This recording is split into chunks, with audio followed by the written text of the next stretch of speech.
Crossover. Oh, killer crossover. Just crossover. It just crossed him over nastily. Another victim to the crossovers. Cross him up and sit him down. Time for the crossover, powered by Everlevel Concrete Repair in Omaha. Did you get nervous there? Give him an extra one. At everlevelconcrete.com. Bang. We love him. Sometimes we're not sure. We don't know. Oh. No, we took the signs down on Friday. Oh, no. Ah! Why'd it go? Why is it down? Well, it doesn't exist. It could be Whoa. sponsored by you. Could be. Okay. All right. It's brought to you by me from It's here on out. Austin. Hey, everybody. Hi, Austin. Austin Jacobsen. Austin, I really don't know how many times that we've actually done radio together because he's always filling in for me. Yeah. That is true. Yeah. Not as often anymore. Not as often. Not as often anymore because you have a job during that time with another radio show Rats. or internet show. Yes, that's right. Or something. It's an OnlyFans company. So Classy. I usually don't ask you anymore. Yeah. It does make me sad. I've wondered if that was a kind of an open Would you? Wait, okay, so this is good. Would you be willing to fill in on the I would morning be, show? but I'd have to ask my parents to see if they would be okay with it. So I at least, who do you think I should go to in that situation? Do I ask my cool mom or do I ask my dad? Great He's probably question. a little more stern. Great question. I think Cool Mom is You think Cool probably Mom where is- you want to okay. go. Yeah, All right. yeah. I'll ask cool mom. I wonder who Cool Mom. Did Cool Mom end up bringing you guys food on Friday? No, Nobody brought you food on Friday. not that I recall. I got a text from Cool Mom and Cool I Mom. like how we've determined this is cool mom. No, we did get a text saying that you dropped the ball on us getting food. And I don't know. dropped the ball! I don't know how that's Never. possible. Cool Mom. No. Cool Mom. He's texted me and I thought Cool Cool Mom Mom. was somebody else Cool for a Mom second. texts me and says, "Hey, what did these guys want for lunch?" I'm like, "What kind of question is this?" Why is he asking you? Great question. That's what I said. I said, I'm very confused. And I said, Josh loves sandwiches and Matt loves a giant greasy disaster of a burger. 100%. This is what I said. I called Connor to see what I should order and He did have not call? sent over, but he took too long. So I'll let you guys place your order and I'll send it to the studio on Monday. That's today. I'm not eating This anything. is very interesting. He said a sandwich for one and a greasy burger for the other, but Block 16 couldn't get it there in time. I need some options to pick from through in all seriousness. How is this my responsibility? He literally said Josh likes all sandwiches and Matt, you like any greasy burger. Is this not right? Again, why not consult us, the people eating the Great food? question. Great question. So, yeah, I think there's some wiggle room there with Cool Mom. With cool Yeah, mom. yeah. Okay. We'll work on cool mom. See what we can get. there. Do you have to run it by any aunts or any Shane? uncles or anything Auntie? like that? I mean, you got Rico, you Yeah, got no, Shane. I know. We've got way too many. I like Auntie actually being Rico. I think Because that's what you I was can't thinking. say Uncle Rico, but he's more of an auntie than anyone. Yeah, that's definitely fair. No, I think I don't have to run it by them. And I think I'm at a point now. I know my media profile is growing when I can just do anything that I want. I can almost Jacob Padilla this thing. I texted him earlier. He's still not awake. No, he's No, definitely, no. he's definitely he's not big awake. snoozing. I Yeah. got questions for that guy. I know. We got to get into it. Is it about LaMelo Ball? No, it's about a La, but it's about a different La. what the hell are the Warriors doing? Are they going to get LeBron? The Big Four. That's what it. That's the goal. You should also ask him about this center guy. Oh yeah, he's He a tennis loves Oh yeah, guy. tennis. he is a tennis head. And this guy, Did you see him tweeting soccer last week too? I did not see I was Padilla texting soccer him and I was tweets. like, you're gonna have to cover soccer if you're gonna be tweeting like this. This is fascinating. I like this expansion of the sports, but Padilla's always been a tennis guy. Yeah. And so I want to ask him about the center guy. He's number one. He's the most known tennis guy that we have right now, Right. right? Yep. Besides Alcaraz. Mhm. And all Joker. I ever see him do is lose in like the very early rounds of major tournaments. It's very interesting. And right Yeah. now he's losing. Well, I wish I understood or It's a big followed tiebreaker. tennis a little bit more, but then there's another part of me that's the like, number no, one I don't guy, care. the number one guy can't lose in the non-even quarterfinals of the Wimbledon. Sorry, okay, so he's losing early on then. So what's a comparison we could make? So this is like, it's like Rory melting down almost, like Rory, like just Rory not even making the cut. Okay, gotcha. Okay.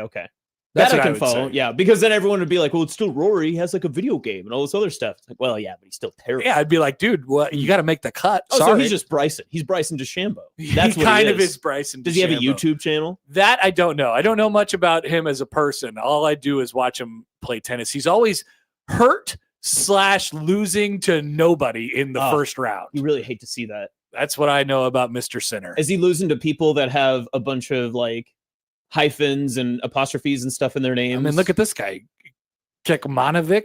Yeah, there's a lot of V's in there that don't need to be there. Look at he's got Kekmanovic roaring all over the place. He just won a tiebreaker. Hey, Yeah, Wow. he won his second set. Josh.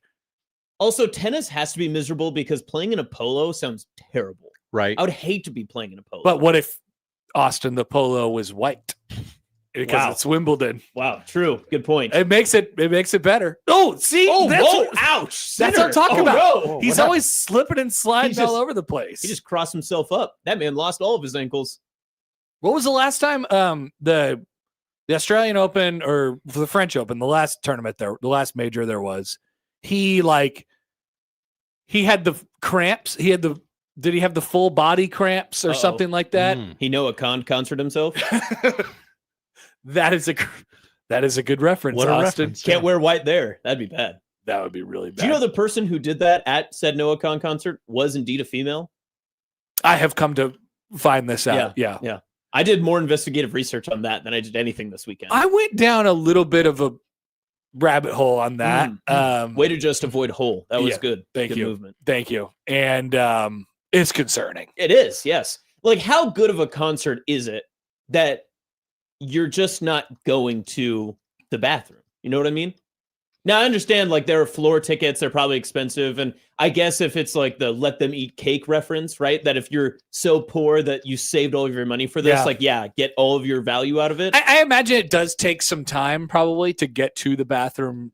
It's like she's got to probably budget out like 20 minutes or so. So they were in It was Philly? Philly. Yeah. Okay, so that was at the Eagles. No, stadium, it was I at the baseball park. It was at Citizens Bank. I feel like there's Host of the All-Star game. if it's a baseball And the park, Noah Khan poop game. that is true. People will always remember.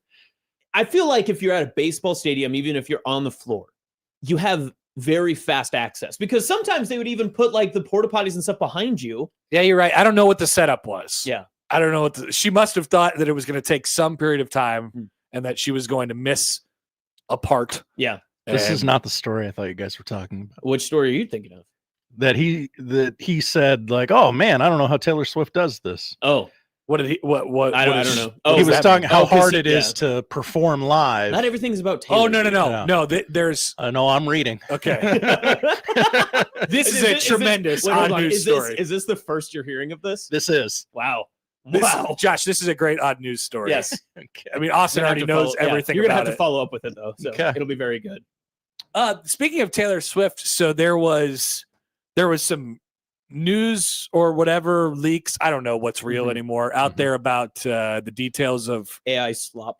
Is it AI? It could have been AI No, slap. I think most of her So- wedding news are Still getting married at Madison Square Garden. yeah. But Seems to be. I saw like this bullet point list of all the different like requirements and requests that she has for the I wedding. haven't seen this. No. And how many millions of dollars. I mean, she's basically shutting down that part of New York City. Yes. Yeah. For That's this wedding. so. That is the part that I have some umbrage with because She's to- canceling the rest of the world. to quite literally ruin everyone else's day for your day. Like that is pretty wedding adjacent, right? Like people travel all over for you. To ruin the normal person's day, to be Yeah. like, I'm closing blocks of streets that you can no longer pass through on your way to work because I want to get married on a Friday. That's kind of lame. That's one little where I wouldn't be able to. I would not put up with that. Like I'd be so mad. Mm. There's some where if I come across a public thing that's happening, I'm like, it's an inconvenience. Yeah. But dang, like Real the- New Yorkers have to avoid MSG like the plague, right? Well, but to be fair, so this actually sometimes you can't. You got to go to. I You got to go to guess, this yeah. train this station. brings off like a secondary problem, right? That if you think back to like the Knicks parade that they had, if you're not a Knicks fan, that's the worst day of Probably your the life, worst day right? ever. Like yeah. if you're a hardcore Nets fan and you're like, they're coming back, like that had to be brutal because if you had to walk to work and you had to pass by the parade and all the subways are filled. There was no way, like they didn't cancel work, right? I don't know. Maybe they did. I'd call Maybe. out. Yeah. Maybe you just A work from home. you figure out something else that day. But WFH parade. yes, unavoidable for sure. Unavoidable situation there. Yeah. I was thinking like when I used to live in Lincoln, there would be random parts of town that would be shut down because of the marathon. Or the Yes, yeah. And I would be One like, that I've ran in. I can't drive on this Yes. street right now because there's people running by. I was so mad. And at then that. the marathon always happens to be on the home weekend of both a softball and baseball game that somehow has been rained out to a doubleheader the next day. So then it's just like complete chaos. I'd really like get to use Haymarket. this street right now. Yeah, That'd be really good. So that's my like modern day or common person comp, I suppose. Right, yeah, the Funeral marathon. procession. You can't get mad at a funeral procession. I haven't been buzzed by a funeral procession in some time. I actually had that thought driving the other day. I saw a hearse pull up next to me and I was like, interesting. Do you go by many cemeteries, anything like that? I don't know. I don't know my cemeteries in Omaha, I guess. I guess most of the streets I drive by don't have one with that knowledge. So I kind of drive on the same like 6 or 7 streets every day. Dude, I really same. like I'm on Center, I'm on Dodge, I'll do 680, I'm on I-80 occasionally, I'll get on L, and I'm thinking I'm on 120th quite a bit. That's about not it. a lot of cemeteries in Not that range. I know of. Yeah, you think I would have seen them by now? So Very interesting. Yeah. Josh, what was that caller saying? yeah, what they want?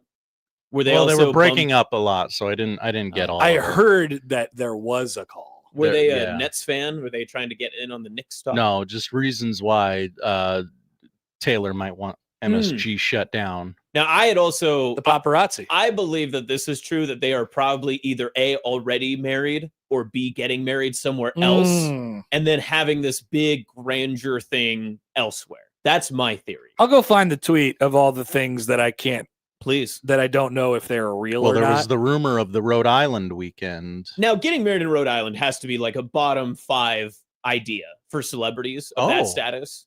Who wants to get married in Rhode Island? What's notable about that place? I mean, Jeez. Providence, notably. I mean, have you searched Taylor Swift on Twitter recently? No. I'd recommend adding a third word. One of the I'm gonna top do this right things now. on there was very graphic. Taylor Swift top. Performing Love Story with Lainey Wilson. Is that it? No. Oh, Fake-ass by the way, I country found artist. this. Details for Taylor Swift's wedding. Tyler. Oh no, that one's fake. Oh, Stevie Nicks and Tim McGraw are set to perform as well. I saw that. Madison Square Garden will be closed for 3 days. Oh, that's brutal. $2 million a night. Hmm. The arena will be transformed into a luxurious botanical wedding venue. Whoa, this is a long list. There's no windows in MSG. Do you really want a no natural light wedding? That seems odd. This is my favorite one. Okay. Taylor Swift is buying 6 different wedding dresses, but will obviously only wear one to throw the paparazzi. Oh, what a problem to have. So the other 5 are just, I don't know what's going to happen with them. Maybe she'll autograph them and auction them off or something like that. I don't know. And each dress costs $1 million.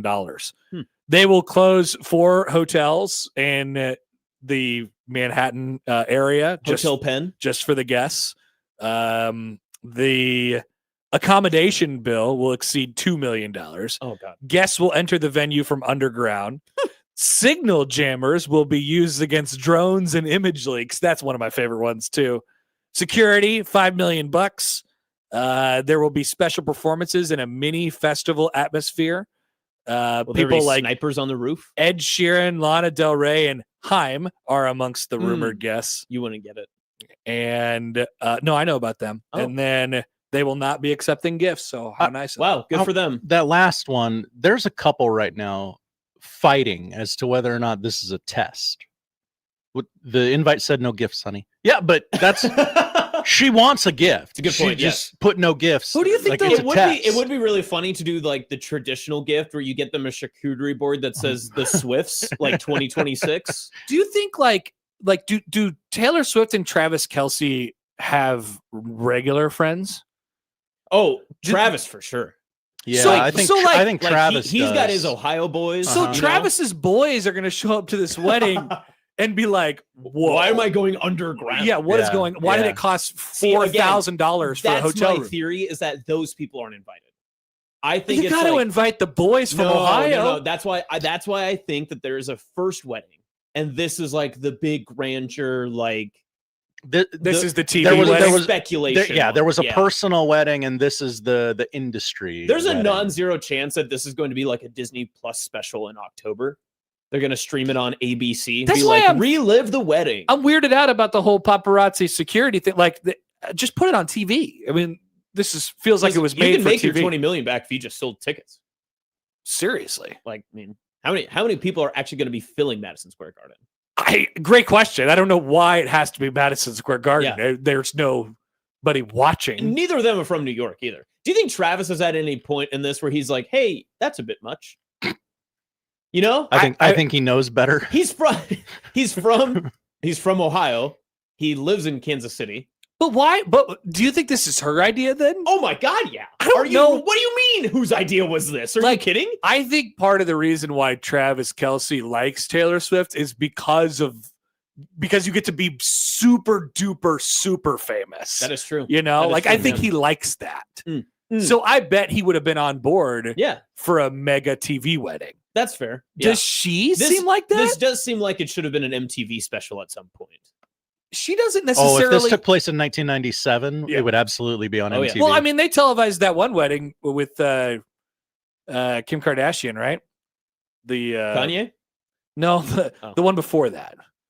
Ooh. Oh no, Got my I'm timeline thinking all of out of whack. who was the basketball player with one of the Kardashians.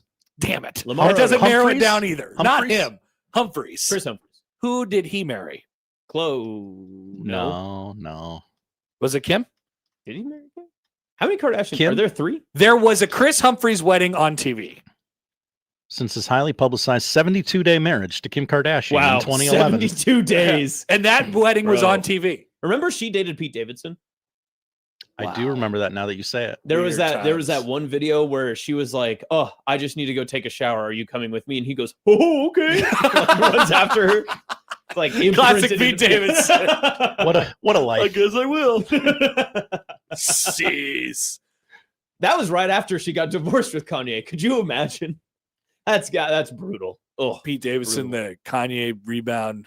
Nice. Pete Davidson. What happened to that guy? You know? He does a podcast. Oh, really? Oh, on I'm Netflix. shocked. He I'm just had shocked. John Cena on. He came up recently in a conversation. Someone said that he had his tattoos removed. Yeah. Is yeah, this true? That's right. Yeah. Oh. I'm waiting for him and Machine Gun Kelly to get both of their tattoos removed. MGK just has like the darked out All the way. arms. Yeah. Oh. Which is so weird. Who does that? So odd. Yeah, I don't know. The tattoos are just generally out of control Yeah. these days. At some point, the tattoo just means nothing, right? I If you think have so. that many tattoos, because Some people just like them, yeah, you know? the first time somebody gets a tattoo, they're like, "Oh, it has this deep meaning to me. That's why I got this tattoo." But There are by some tattoo people- 5, it can't be. There are There's some no way. people that are addicted to getting tattoos. Like the pain I of believe it. Yeah. Mm. Or the Mm. whatever feeling it is. I don't know. Maybe it's not pain for them. Interesting. I knew someone that only got tattoos on they got different like lines. I think of I want to say scripture on their ribs. And I was like, why did you pick That hurts. Yes. That's gotta hurt. Yeah, they were like, "Oh, I passed out the first time, so you went back." Whoa. I don't understand. I bet for like if you're Pete Davidson, you're getting all those face tats removed, like they gotta put you I under on did that, forget that right? he had face tats. That is true. They gotta put you under on that. Like if I'm Pete Davidson and I'm rich, like put me under Yeah. and then take the tattoos off my face. There was also the tattoos under the eyelids, and there's tattoos Gah! that you can get on the inner parts of your lips. That just hurts to say. There's a woman out there right now running around somewhere in Nebraska that she lost a bet to someone in like my college fraternity, and she got the fraternity letters tattooed in the inner part of her lip. And she went through with this. Yes, we were all there. Ugh. $200,000. To get tats removed? That's what Pete has spent Wow, To That's get them actually- removed or to get them on? to get them removed. that's Okay. not bad actually. No, I thought it was I don't worse. think that's that bad. I was thinking we were in the millions on that. But to get them professional, like I think there has to be varying layers to get them removed, right? Like some people are like, "Oh, I just want this removed. It's like my ex-wife's name or something. And Pete like, needs it to be on camera, Right. Like, Yeah. hey, no one can see this. No one can see scars from this. He Like, needs the good one. yeah. need the good removal, please. You really can't skimp on the tattoo removal. No. You gotta if you're gonna do it right, you gotta do it right. It's all the way. possibly more important than not skimping on the tattoo artist. That is true. The That is tattoo fair. removal, Yeah. more important. That do all Hollywood people have a tattoo guy that they go to, or do you think that they just have their just their person that they trust and that's their tattoo guy? You know what I'm asking? Like, you know how some celebrities have like a hairstylist for them that's their hairstylist. No, like their only job is to like They style don't my get hair. anybody else's. Yeah. Yeah. Like, does Pete Davidson only have his tattoo guy, or is there like a Hollywood tattoo guy? I'm sure that he got a good recommendation. I have Like- Googled tattoo artists to the stars. Mm. A couple names have come up. Winter Stone, who tattoos Lady Gaga, Sophie Turner, Joe Jonas. Joe Jonas, huh? Yeah, I He's got guess. tats. We love Joe. Yeah. Mark, Are you not a Joe bro? I don't remember him having a bunch of tattoos. Neither do I, actually. And I've been to many of his concerts. Mark You've Mahoney. been to many Jonas Brothers I have, concerts? yes. Whoa. Jonas Brothers are a lot of fun. Nice. Yeah, we're a good time. Mark tattoos Angelina Jolie, Johnny Depp, Cher. And Cher. then the last one I'd like to bring to your attention, Bang Bang. Is that a cereal mascot? That's Keith McCurdy's professional pseudonym. He tattoos Rihanna, Justin Bieber, LeBron James. Oh, the tattoo artist. Oh, the name. tattoos guy. Okay, name. I thought you was meant like, this yeah. was a celebrity. I was like, I've No. never heard of this person. No. All right, gotta go see Bang Bang. Bang Bang. It's a Call New it York Bang Bang. City tattoo parlor. Now I've got Bang Bang for like an 18-hour sesh here coming up. He's put me under. He's Who? doing. Bang He Bang. did Bieber yesterday. If you're an aspiring tattoo artist, you can email jobs@bangbangforever.com. Bang Bang Forever is It's not a joke. It's no. a real email address. Should send some emails There's to that people- inbox. There's a lot of people who you would never guess, but they just have done so well. Yeah. I saw that over the weekend. The guy G-Fed, the G-Fed guy. Mhm. He was around these Interesting. parts. So G-Fed, who is the guy who made his deal on social media, like staying in stadiums for a really long period that's of time. right. Yeah. He is now hiring a person. Oh yeah, I applied.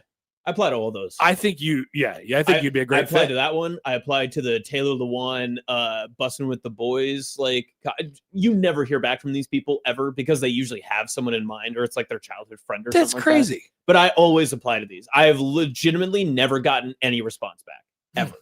I applied to that in Not even like an seconds. acknowledgement of No. thank you for submitting. No, you don't even get like the Bussin' Boys. Like, I've hired like 6 or 7 different. And the first one, I was like very intent. I was like, oh yeah, like I was like. I could get this. I was like, I could do this. This Yeah. sounds like a job for me because it's basically like podcast producer. I was like, easy money. Didn't get even like a response email back.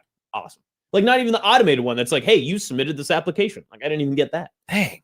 I know. How do we get in the club? Do you think G-Fed was actually harassed by the NCAA as hard as this video went? I don't know. I didn't watch the whole video. I just saw that he was recording himself. So that's where I have some. It's like him clearly talking to other people and people talking back to him, but you never see the other people. And I can understand why. Like you don't want to just throw your camera up in someone's face and be like, I'm recording. Exactly. But there's a part of me that's like, okay, this is a much bigger deal for G-Fed if the NCAA is trying to kick him out of the College World Series. Right.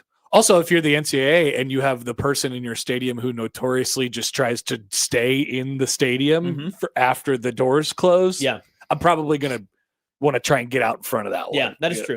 And also notably, Charles Schwab, one for me personally, if first time being in the back rooms of it all, movie reference, then it is very easy to get lost back there. Oh yeah, very easy. I've been on the wrong floor many times. You could hide away. Very first Creighton game I ever went and covered for Hurrdat Sports. Yes. I ended up on the suite level and literally didn't know where to go. Nice. I just got lost because one of those elevators, one of the elevators will take you all the way to the top to the press, but it's the only one that takes you there. There are other elevators that will take you only to the suite level. And so I was like, well, I know I need to go to the top, but how do I get there? Mm-hmm. So I went to the wrong elevator. Pick the wrong elevator. Yeah. And then I tried to get out and look for stairs of some sort. I couldn't.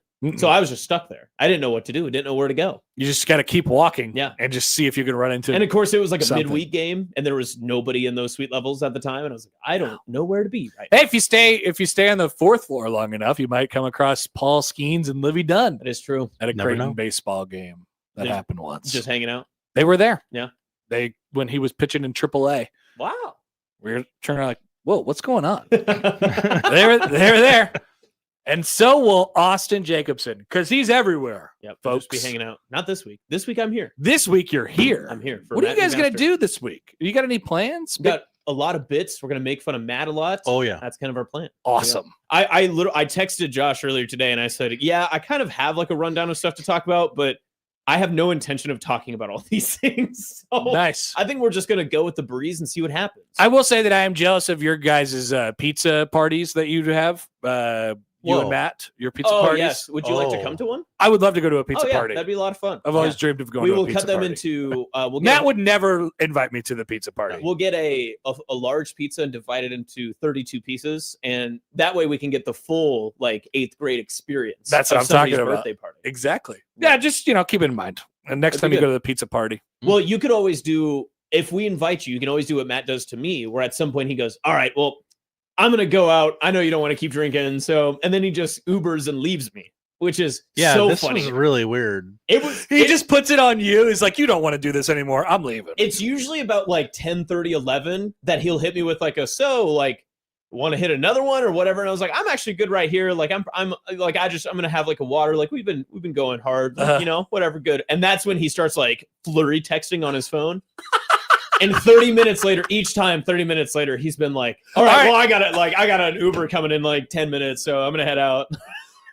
That is a great scout. And Matt and I have a great relationship too, where we both are like, you know what's going on. we also don't really know how to exit properly because, you're boys, you're hanging out, right? It's fine. And you're trying to like, I don't think anybody's really perfected that. right. But you're trying to exit and you can tell both of us are standing there like, do we hug or dap or high five or what? And usually I just do the classic. I just keep walking further away from him. Just say peace, man. Like, see you guys like, this is great. I have to experience this. I think you should just be a fly on the wall. I would Just love to from the watch. back. It's Yeah. wild because he did not do the crossover Friday and then sat over there when he ordered an Uber. And we're like, you didn't schedule it to come at. He's like, no, I forgot to order. So he it. could have been doing radio. He could That's have. funny. Yeah. Awesome. What a guy. What a guy. I love look Matt. forward to because we get you get a different side of him than we get. So I'm I know, excited. he's super professional over here. Yeah, you guys only get super pro, Matt McMaster. We got to see from every angle, and That you're is adding true. a new one. Well, Appreciate that. I'm gonna go now. Okay. I got an Uber coming. So Okay. All right. That is the crossover presented by Connor Happer. And Good right. presenting sponsor. Yeah. really Could good be you. presenting sponsor. We've got a lot coming on today and for the week here on Middays with Matt. I'm Austin Jacobsen, in for Matt this week, and you're listening on the 1620 Zone Radio Network.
I need your help.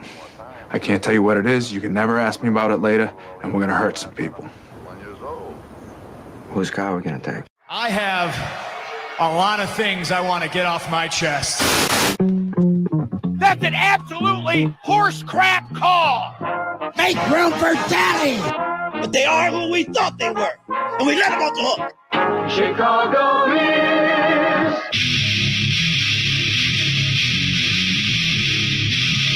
This is Middays with Matt on 1620 The Zone. All right, welcome in Middays with Matt. I'm Austin Jacobsen in for Matt McMaster this week, Monday through Thursday. No show on Friday, I'm told. That's right. Happy 250th Independence Day, Josh. Oh, happy sesquicentennial to you too. That's one word I will never try to attempt. Much like I don't even know if I got it right. Well, it's pretty good. Much like Bosnia and its second country, I'm not going to try. Herzegovina, something like that, right? You gotta say it quicker. Herzegovina, right? Yeah. Bosnia, B&H. That sounds like a great apparel store. Like it's one that's definitely in a mall that's dying. And gotta go to B&H real quick. We gotta hit B&H on the way out. It's right next to the Cold Stone Creamery. And what else would be over there? Let's see. A juice stop. Do they have juice stops in the mall? There's an Auntie Anne's that's definitely outside the B&H. Mm-hmm. And then let me think. What else? Gosh, what malls have I been to recently? Doesn't sound like a lot. No, notably not the Mall of America. Great old bit. But yes, it's Middays with Matt. Again, I'm Austin. Josh hanging out with us here as well. We've got full day coming up here on the 1620 The Zone radio network, whether you're listening here in the Omaha Metro on 1620 The Zone, as well as across central Nebraska and online anytime at 1620thezone.com and the 1620 mobile app. And of course, to our YouTube chat, who is active today on the Zone YouTube channel. Zone TV, as people are chat is spicy this morning. Little bit. They were a bit quiet to start the crossover, but now they're kind of getting back into it. So I do like that.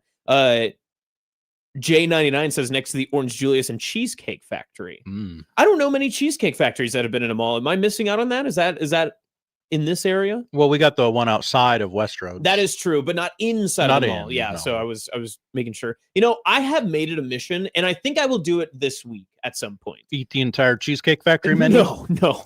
Oh, okay. I have not been into the Westroads Mall for any reason in my lifetime. Oh, yeah. We consider all malls to be dying. That's a thriving mall. Okay, interesting. But the Container Store has always interested me the most. Is that bad that I have chosen the Container Store as my first pick of the Westroads Mall? I have never been to the Container Store. I love a good container. Now, I'm not like container obsessed like the people who take eggs out of their cartons and then put them into containers. That's a bit much for me. Okay. But I do like having many containers in my fridge. Makes me feel full. Okay. Well, then that seems like the place for you. Okay. I will go to the Container Store. I'm excited. Actually, I'm just going to look up Westroads Mall right now and see what's all in there. Off the top of your head, how many Westroads Mall outlets can you name? Oh, probably a lot. My son, 7 years old, loves the mall. You like walking in the mall?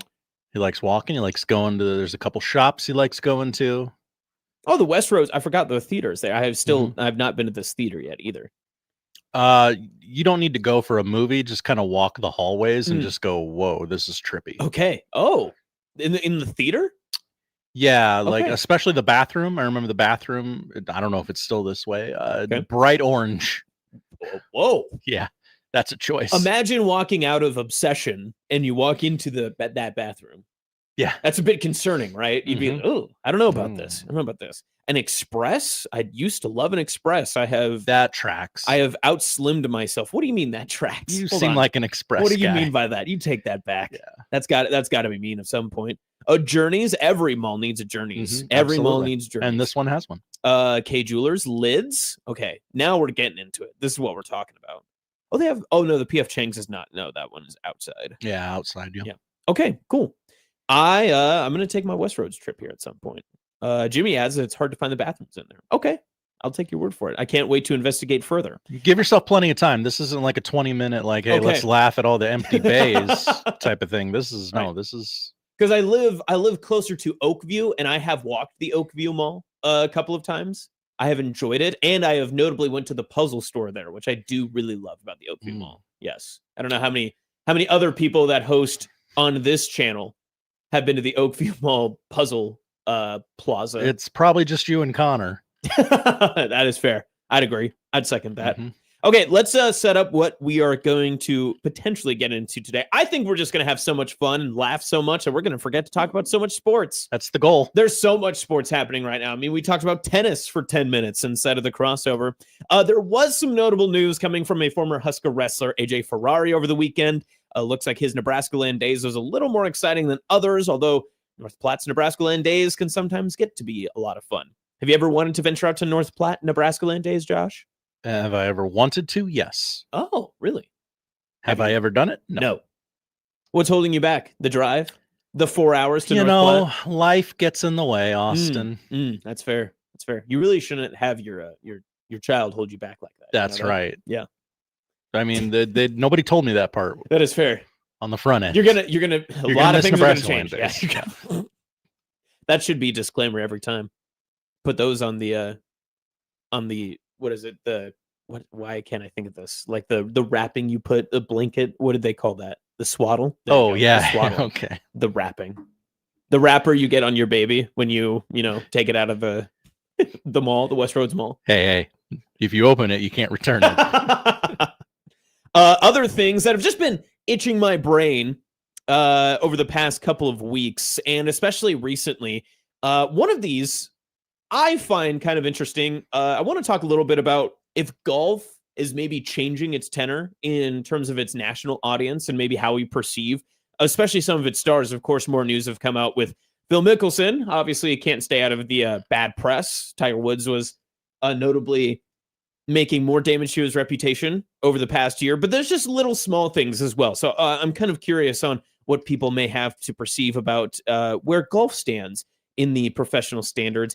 Of course, it is a big week for the World Cup. It is the knockout round this Wednesday for the U.S. men's national team. We will have a guest coming on Wednesday to talk a little bit about that preview for the matchup against B and H. Whoa. Of course, Odd News with Odd Sun will come up. There's a very interesting article that came out from Evan Bland of the Omaha World Herald last week that I saw Sam McEwen had tweeted about, and Evan, of course, had posted it himself, dealing with Caden Brumbaugh and his experience between now College World Series champion Oklahoma and his previous time in Lincoln with Nebraska baseball. And it got me thinking on some of the conversations that he had during that. Some sad news coming out of the NFL with former Titans running back Chris Johnson. Marty Cordero will join us at 12:30. And, of course, we'll talk with Huskers Online's Robin Washut at about 1:20-ish. Of course, that. And I do want to hit on the Nebraska Football Time Capsule. Which should be what's that? Super fun. Sounds fun. We'll go back in time, Josh, and we'll give our opinions for things that we were talking about on this day many years ago in Nebraska football. Oh, okay. Doesn't that sound so exciting? It does, actually. Do you think we'll be right this time, or do you think we'll be as wrong as we were then? Well, we have the hindsight of history on our side. Bang. There you go. A lot to get into. This is what's interesting. I almost thought about doing this, and you can say if this is maybe a bit that we'll do for later on in this week, because obviously we'll have plenty of time. But I was wondering if we just do rapid fire read off of the ESPN headlines and just say, okay, let's just come up with something like takes right off of just the headlines off the top. Oh, okay. Because this is notably a slow time in sports. Yeah, like the next 2 to 3 weeks, probably the slowest. I knew the minute that I saw the ESPYs had announced their categories that it was going to be a long week. It's here. Right? And nothing against the ESPYs. I used to love the ESPYs. The ESPYs were a lot of fun. But I have not watched nor cared for the ESPYs since maybe 2017 or 18, at my best guess. I think Jordan Westerkamp was up for play of the year at one point for the catch behind his back. Sure. And I think that was if I remember, I think that was the last Nebraska related. Maybe volleyball day was like a sports event or moment of the year finalist. I can't think of really anything else other than that. I think that was probably it. That's my best guess. I might have to do some some slight Googling, see what we can get from there.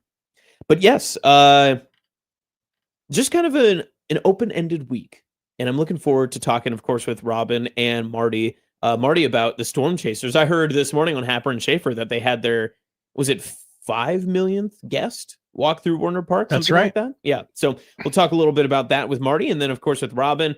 Might get into some, I'm going to argue with him as to why I can't log the Nebraska basketball movie on Letterboxd. I'm kind of upset by that. Oh, Yeah. Is it possible to create Ooh, good question. a movie Robin, on Letterboxd? Yeah, Robin will get to the bottom of that. What are the odds Robin Washut has a Letterboxd? Oh, it's got to be 0. You think so? Yeah. You don't think Robin watches movies? I think he does. I don't think he logs them the way you and I do. You cannot create a movie directly on Letterboxd. Oh, that sucks. As the platform pulls its database from the movie database, TMDB. What's TMDB? I do IMDb. What is TMDB? The movie database? Yeah. Is that TMDB, I suppose? I guess. Quick one from Joel, Hi, Joel on the old Twitter feed. Wait, is this one's read, right? Liquid Zone. Liquid Zone or Liquid Trucking. Trucking. Liquid Trucking. Yeah. There we go. We're Bang. the zone. We're the zone. Liquid Trucking Twitter channel. Joel tweets, perfect timing that I'm filling in because he made a trip to true Western Nebraska last week, and he has a picture of a Coors Banquet can. Ooh. Mm-hmm. I do like it. All right. I appreciate that, Joel. If you have any thoughts, make sure you're chatting in on the YouTube chat. You can also call into the show on the Prairie Flower Casino hotline, 402-951-1620. And, of course, you can tweet at us as well on the Liquid Trucking Zone Twitter feed. We'll have more of the hot takes and everything else that you expect here from Middays with Matt. We're going to start with AJ Ferrari in North Platte. That's coming up next right here on 1620 Zone.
Now, back to Middays with Matt on 1620 The Zone.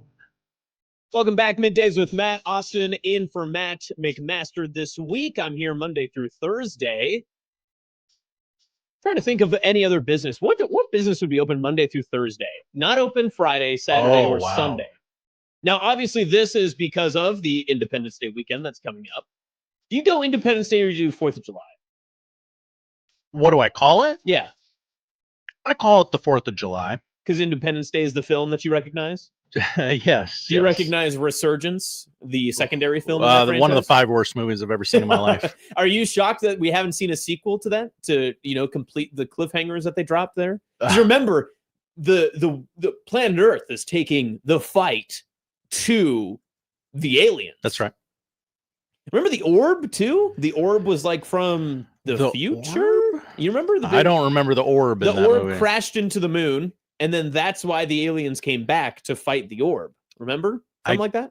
I just found it to be shocking that the people who made Independence Day Resurgence, the 2016 sequel to the beloved Independence Day, had clearly never seen Independence Day. That was pretty tough. And like, okay, so you don't have to see every movie that gets made. You know, sometimes it's even better to have not seen the original thing that you're trying to follow up. So true. But so many people from the first movie are in it. Were in the second movie. And even like nobody said, "Hey guys, just quick little question." Like, nope, just the words on the page. Okay, I'll read them. Even to that same argument, the amount of people who are in the second movie who had very minor parts in the first movie, like the president returning. Kind of makes sense, right? That adds up. Now, he went crazy, all that other stuff. Yeah, that's great. But like having the dad who was like living in an RV and then was just in a boat the entirety of the second movie for some reason. Like what his whole thing in the second movie is that he's outrunning a wave for the third act, if I remember correctly. But no, he's driving the bus of kids. That's we have given this way too much time than what it actually deserves. Independence Day Resurgence. You can watch it on Tubi if you've never seen it. It is genuinely one of the worst movies I've ever seen in my life. Is it worth watching? Because it's a long movie too. It's like 2.5, isn't it? This says 2 hours. Oh wow, it felt longer. It did. Wow. I mean, it's not worth watching. No. But if you've never seen it and you're like, wow, do you go back? Josh and Austin have seen a lot of movies. Do you go back and watch bad movies ever? I do. I enjoy a lot of bad movies. I like 99 Godzilla. That's one of my go-tos. I'll go to 99 every once in a while. The Jay Leno chin one, the Iguana Band. I'm trying to think of like what other bad movies. I used to think Tropic Thunder, people didn't like Tropic Thunder, so I would throw it in there. But now Tropic Thunder is like back. People love Tropic Thunder. What are the bad movies, people? Trying to think. I like so the OG Mortal Kombat. I love the 90s Mortal Kombat. That one rocks. It's basically made on a PlayStation. Those when they have the dragon transformations, those things rock. Those things are incredible. They weren't done. No. But the studio said, no, you're done. Would you call Alien versus Predator a bad movie? Or is it just a different movie than this other franchise? So I remember going to the theater and watching Alien versus Predator, and my friends and I just laughing that this movie takes place in Antarctica and nobody has a coat on. Nope. No coats. Well, it's notably warm down there. Yeah. Notably warm. I'm trying to think like what other bad movies. Because it's so hard. Like there are movies that I enjoy that other people would be like, oh, gross. I'm never going to watch that. You know, Pain and Gain is a great one for me. I love Pain and Gain. Pain and Gain is one of my top 4 on my Letterboxd. Yeah. All right. I like Con Air and Face Off, like those types of movies. Those are just great movies. Those are just great movies. Yeah. Yes. Yeah. Right. Okay. All right. I mean, we're not impressing anyone in like the Sundance Film Festival by any means with these picks. They probably laugh at us. I think Transformers is another one that I'd go back to. I like Transformers. And I mean, again, it's one of those that you go into the movie and you're like, I know what I'm getting out of this movie. I'm not trying to win an Oscar. Right. But I am going to enjoy this movie. Now, the problem with the new Transformers movies is they're way too long and I don't like them for that. There's too much happening. The perfect Transformers movie to me is like an hour and 59 minutes at most. Perfect. I could even push to like, I would give you 2 hours and 10 minutes if it added like a final surprise fight scene. I would be fine with that. But other than that, that's way too far. I think I'm cool with that. Like, I enjoy Battlefield Earth. Like, I can sit and like, okay, wow, Battlefield Earth. Because I'm just amazed at like. Is that the John Travolta movie? Yeah, oh yeah. my god, it's a metaphor for what's his religion? Scientology. Yeah, that's a rough one. Speed 2. Like, where are you on Battle Los Angeles? Okay, was it you that has told me to watch this movie?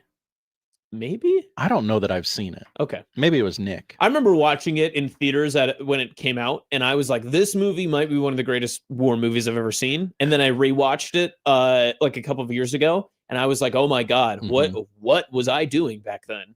Because I remember telling a lot of people that I was like, this is a great movie. I really enjoyed this movie when it came out, and I couldn't get enough of it. And then I rewatched it, and I said, oh no. What have I been telling people? Yeah, I can't believe I've led this many people to this movie. It's bad. Anaconda, Demolition Man. These are movies I enjoy. Okay, yeah. But some of that's where it's tough because some of these are not like universally like it. I'm trying to think of what's like a Kangaroo Jack level movie that people are like, oh, I got a hankering for Kangaroo Jack. You know what I mean? Like, I don't think there's many Kangaroo Jack defenders in the world, right? I don't think so. I will defend. I often defend the movie Showgirls. Oh, okay. You know, the director has said, no, you guys just didn't get it. I made a bad movie on purpose. No, you didn't. No, you didn't. You made a great movie. What a great bit. You made a great movie. Could you imagine if like Hugh Jackson came out in a few years and he was like, just kidding. I actually intentionally made the Browns that bad. That was my whole goal. Joke's on you guys. What a great prank to get paid for that. Just doing that. Great stuff. Okay, so I know PC says second Con Air mention of the day. Let's go. Thank you, Platcat. People in chat and hitting up our text lines have been asking, why not more sports? And I say to you, let's dive in. Oh, I would have said it's June 29th. That is true. June 29th. Do you want us to update you on this Yannick Sinner match? So again, here's the bad part of this too, is like, we are going to talk a little bit about sports. I want to talk about AJ Ferrari, but the problem is that most of this isn't so newsy. It's not necessarily takey, but it is something I feel worth discussing because it's just the psychological factor of what this, I can't even say young man at this point, right? Because AJ is 23, 24. Obviously still a lot of life left to live, but for those who do not know or are in the know, AJ Ferrari, former Nebraska wrestler, CSU Bakersfield, Oklahoma State, partially Iowa, and now free agent. That's a lot of schools. That's a lot of schools. He was arrested in North Platte over the weekend. He was driving his Chevy Corvette 110 miles per hour in a 55 mile per hour zone on Friday night. He refused to stop, fled westbound on Highway 30 for 11 minutes. For those who know about Highway 30, that's Western Nebraska coded. I bet you've never spent some time on Highway 30, Josh. Never. He eventually stopped. He then fled on foot and was found the next morning by authorities. Whoa. I want to know more about that. Intrigues me the most because the way that this has been detailed by, I believe, the Nebraska State Patrol and the Lincoln County Sheriff's Department, I believe it gives the impression that he escaped on foot and was found elsewhere the next morning, right? Yes. I like to think he had a safe house in North Platte by chance that he then like found his way to. But the other part is if you are going westbound on Highway 30 at 110 miles an hour, you're getting places. Like you're going out for a while, right? Like a trip on foot back to North Platte is not a couple of hours. Like we're talking like the amount of time and distance you covered in those 11 minutes going 110 miles an hour, you've put some distance between you and other homes. So either A, someone had to abet and try to find him and help him, or he just hid out the entire time and then finally it was either A, found or just gave up the ruse and was, corralled by the local state patrol. Regardless, that is a very interesting part of this entire saga. Regardless, over the weekend, he was booked into Lincoln County Jail for flight to avoid arrest, willful reckless driving, and obstruction. And it was also, notably, the same night as the Treaty Oak Revival show at Nebraska Land Days. Have you heard of Treaty Oak Revival, Josh? I have not. Okay. And that's on me. I'm But you sure have everyone heard- else has. You have heard of Nebraska Land Days. Of course. So the reason I wanted to bring this up is not only because it's, newsworthy and a topic that some people get into. And Ferrari is obviously one of those big names and personalities when it comes to college wrestling, but it is someone that was allowed into the sacred walls of Nebraska athletics. And not only Nebraska athletics, but also notably a very tight-knit group and core of Nebraska wrestling, marked impressively under the thumb of Coach Mark Manning. What I find very interesting just about continuing to see more and more about this is truly the question in the back of my head. And yes, Nebraska should not be discredited or accredited, whichever way you want to put it, for the sins of someone who is no longer with their program. They have elected to move on from Ferrari. They made that decision. He was out of eligibility. He's still applying for extra years if he chooses to, but he was no longer going to be a part of the Nebraska wrestling program after his national championship performances. That was made very clear, not only by Ferrari, but also by the Nebraska athletic coaching staff, and especially Mark Manning in what he had said. What I find very interesting about this is just the psyche of what Ferrari brings into this entire microcosm, because now, unfortunately, this is something that you did know about Ferrari coming into his tenure at Nebraska. To recap, in 2022, he was involved in a very serious car accident. He was airlifted to Oklahoma Health for internal bleeding and fluid in lungs. He would miss the remainder of his season due to required surgery, where he and a cross-country runner with Oklahoma State during his time there were basically life-flighted and saved during that time frame. Later on, in July of that year, he was dismissed from the Oklahoma State team after being accused of sexual assault. In 2023, he enrolled at Iowa, was dismissed after throwing a punch at a Hawkeye wrestler during an Iowa event, and then in 2024 enrolled to CSU Bakersfield, where he would later, I believe, become the national champion in his weight class. In 2025, he would announce he was transferring to North Carolina, but was denied by the Tar Heels because he was later blocked by, what was later confirmed by Coach Manning, North Carolina's Jordan Hudson, because of his reputation and because of his somewhat previous legal proceedings. In January 2026, as a member of the Nebraska wrestling program, he was booked for an outstanding warrant in Texas. He was criminally indicted on a third-degree felony charge for allegedly using a vehicle to evade an arrest. And on January 14th of this year, the extradition case was dismissed without prejudice. And later on in the year, during the NCAA National Championships, he accused Iowa State wrestler Younger Bastida of using HGH in post-match comments, which he later would go back and apologize for. That is when, about a couple of weeks after that, Ferrari and Nebraska would announce their split.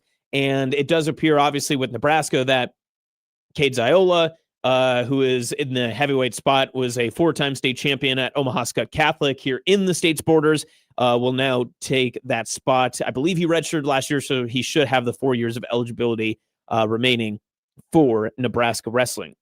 The reason I bring all this up is because it's just so intriguing and so there's just so much to this that even with AJ Ferrari staying in the news, this is something that you had to consider when you brought him on a year ago, is that no matter what Ferrari does from here on out, he will always have a tie to your program. Much like Oklahoma State, I mean, just right there, it has been 4 years since he was a Oklahoma State Cowboy, yet in Omaha, Nebraska, and across central Nebraska as well, on the airwaves, wherever you're listening, you just heard me reference AJ Ferrari as an Oklahoma State wrestler. He will always be tied to that program because of what he had accomplished there, and also because of what he was accused of and what was inevitably brought up during his tenure during that time. He even gets lumped into some of the Iowa, some of the North Carolina, and now he gets considered with this Nebraska tenure too. Everything was a big spectacle when it came to AJ Ferrari. What makes me wonder is the pursuit of overcoming those that you chase in your team sports, especially in wrestling, because it is more individualized, but Nebraska's obviously had a great run in their national finishes over the past few years with a runner-up and then a third-place finish this past season, is how does that affect you as a program and what you are choosing to do when you move forward? Because once you've unfurled this rope a little bit, it is very tough to pull it back in and tighten the strings and make sure that the entire boat is racing the same way once again. I'll give credit to Nebraska for this. Every single time that there was a press conference or there was anything that was brought up regarding AJ Ferrari's circumstance, whether it was his personality when he first signed on, kind of the attitude he brings, all that sort of stuff, they had multiple multi-year guys that would sit in these press conferences when Ferrari was not in the room, and they would talk about what he brought to the program, what he brings in competition, what he brings in terms of, just the personality, his work ethic, all that sort of stuff. And I think that they did understand what the entire characterization of AJ Ferrari meant, but they did not allow it to necessarily spoil what Nebraska's program was aiming to build. I think what makes this so interesting now is as you look down, you say, okay, is there any residual Ferrari left on the Nebraska wrestling program that can affect you moving forward? Is there anything that you have done that continues to tie you back to Ferrari in which maybe there was some bad apples or there were some people that, he grew close to or was helping to, train or just, get ready for their next stage in their wrestling career? I think as of right now, we could probably say the answer is likely no because of how quickly that split came and the decision happened between Nebraska and Ferrari. But you never know, especially when it comes to sort of this stuff. And I'm not trying to suggest that Nebraska is going to be getting into any sort of legal trouble or anything along those lines.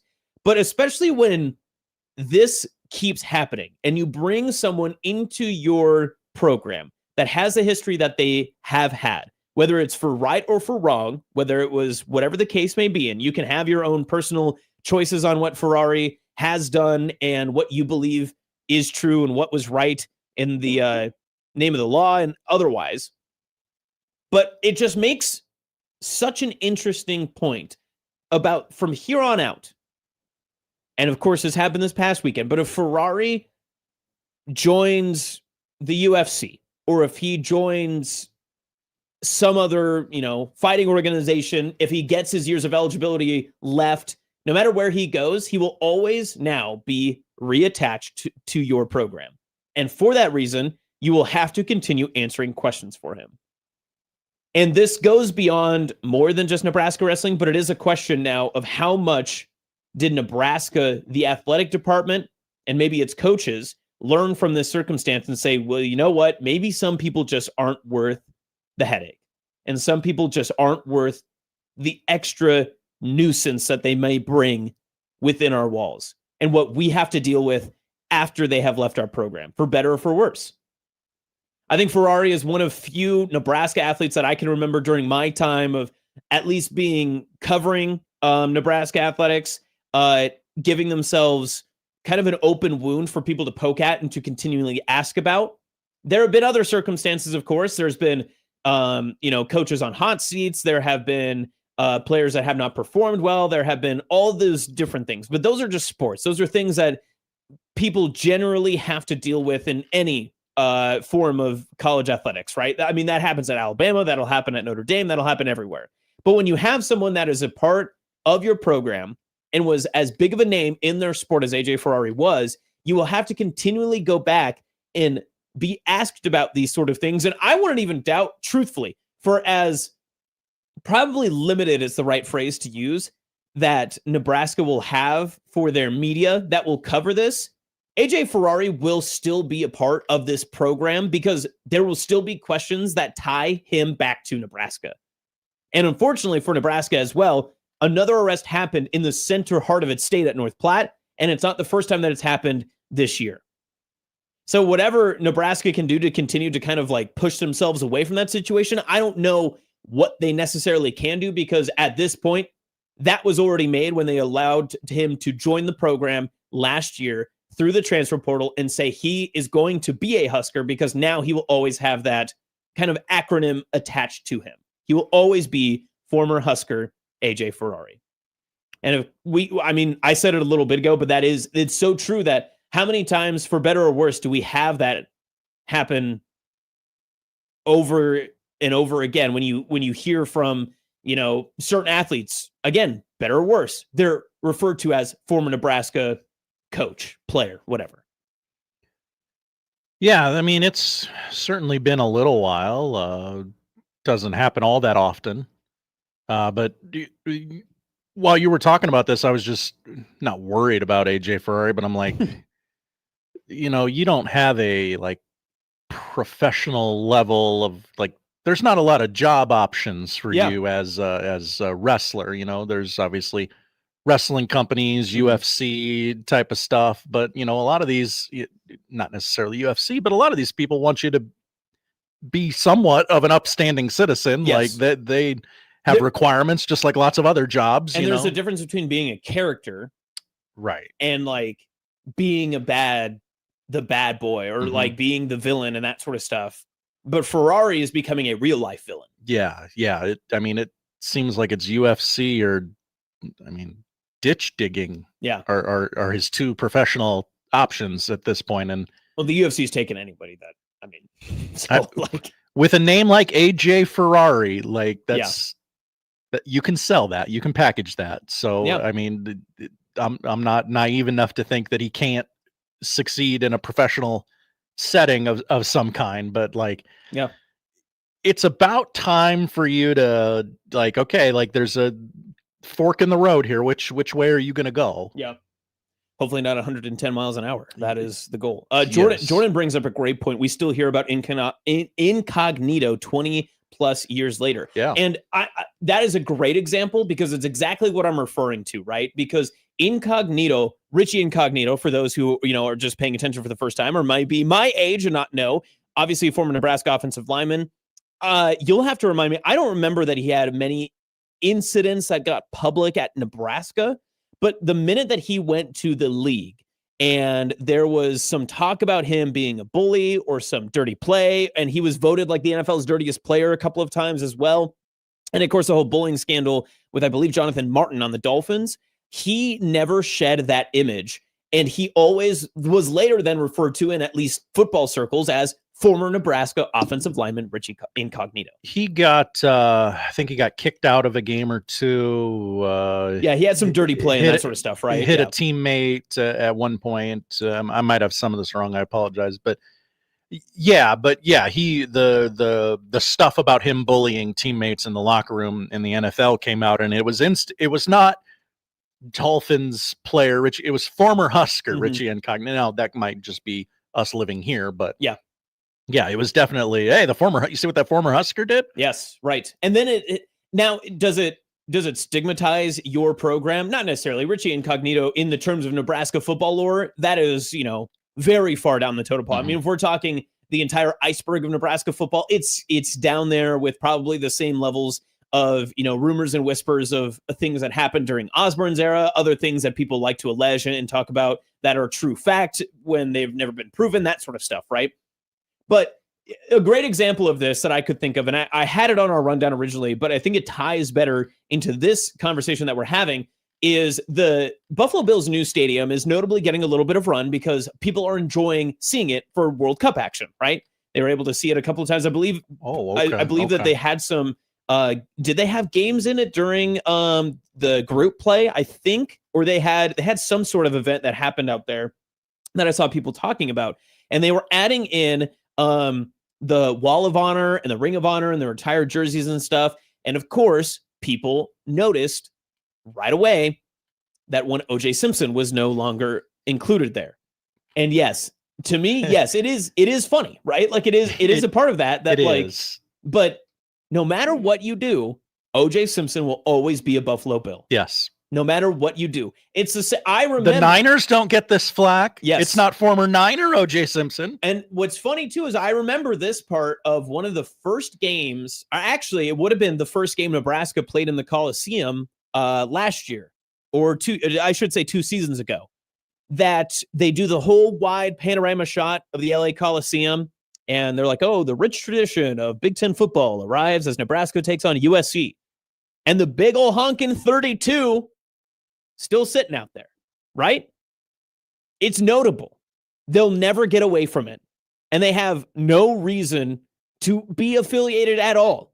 It happened decades after he was ever a Trojan, decades after he ran for 2,000 yards, many, many generations after he became this NFL legend and Hall of Famer. But yet the Bills, USC Trojans, and all of them will always be tied to former Heisman Trophy winning running back, OJ Simpson, and everything that came with that. Now, clearly the Bills, much different side of that same coin, different type of conversation that comes with that, because the Bills and, you know, the USC, and as you mentioned, the Niners, which we should give them some more credit for, they didn't have to deal with that sort of that scenario that came up because it was so much longer, and obviously probably in the heat of the moment, it was probably much worse. But for Nebraska on the microcosm scale here too, I think it just brings up many more questions, and they have done a great job in rebuilding this roster in terms of filling the holes on their different weight classes that they needed through the transfer portal. It seems that they have had no issue competing with some of the best in the Big Ten for top talent. But the more Ferrari stays in the news, the more mistakes that he chooses to make and the more mistakes that he has, how does that affect Nebraska? Because he will always be a former Husker that was affiliated with your program. Once you let him into the walls, it's very hard. And I think that's the hardest part of this, because that's what's different between Ferrari and Simpson, is that although Simpson did horrible, egregious things many, many, many, many, many years later. Armed robbery. That too. Ferrari had a lot of his transgressions happen before he ever walked in to Lincoln. And so the difference is that you chose to bring in someone of that character into your program. And how will people perceive that later on? You know it will get brought up when the BTN comes for a home duel for Nebraska. They will highlight it in some sense, in some form. That's enough Ferrari talk. Let's get into... What'd you think of the movie Ferrari with Adam Driver? The movie Ferrari with Adam Driver. Hold on. Did you see this? I'm going to check. Michael Mann directed it? Let me check here. Ferrari. No, I did not. Came out like 2 or 3 years ago. Yeah, that's right. Oh yeah. I forgot that Adam played Enzo. Adam Driver's had a very interesting run of movies. Like if you take away Star Wars, he's probably one of people's like favorite actors, right? But because he's tied to all these bad Star Wars movies, people don't like him as much. A new Adam Driver movie is like the film heads get really into it. Like, ooh, new Adam Driver. Mm-hmm. Like he was great in Black Klansman. Yes. Marriage Story. I'm not a fan of the movie, but him and Scarlett Johansson are fantastic in it. Excellent analysis of that movie. House of Gucci, again, terrible movie. But I again can be like Adam Driver, very good in that movie. Last Duel wasn't for me. Wow, maybe Adam Driver's just into a lot of movies I don't like. Okay, this is interesting now. We've stumbled upon something. Wow, 7 upcoming projects. That's crazy. Lincoln. Lincoln's a little long for me. Who does he play in Lincoln? Lincoln? Who was he in Lincoln? The Daniel Day-Lewis movie? Yeah. Oh, he's way down on this list. I'm going to find, where is Adam Driver? All right, how do I get just the movies on here? He played Samuel Beckwith, notable character in Lincoln's life, apparently. Oh, sure. Oh, yeah, he was in J. Edgar, too. I forgot about that. Did you see, as a dinosaur lover, did you see 65? I did see 65. That was terrible. That's, again, another movie where, actually, it didn't matter who was in that role. I would have hated that movie no matter what. That movie was bad. I would have thought before that movie came out, if you put dinosaurs on the screen, I won't care what you're doing around it. It turns out I do care. I do, apparently. Yeah. Here's my review from January 2nd. This movie is so bleeping stupid, and I can't believe my 2026 Letterboxd review is going to have this dud front and center for all to see. That's tough. It's a tough look. Oh, wow. Okay. Jimmy adds, because he method acts the dinosaur movie, Gucci, bad. Yeah. Now, okay, so Run 65 Bears in YouTube is he says Ford versus Ferrari, LOL. Not the same movie. No. Ford versus Ferrari is the Damon film. Ferrari is just the Adam Driver movie. Am I right on that? That's right. Yeah, you're right. Yeah. Can I look at what I said about this movie at some point? Sorry, I'm trying to do No, that's fine. many things and talk to my good friend on the air. Well, how about this? We'll give you a quick break. We can reset, and we'll talk about. We'll see what happens next. We'll see where we go to. You know, we're talking about unprofessionalism a little bit. You know what? I'll give you this. Let's talk a little bit about some golf. I've got some thoughts on some golf coming up. That's next right here on Middays with Matt on 1620 The Zone.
Now back to Middays with Matt on 1620 The Zone.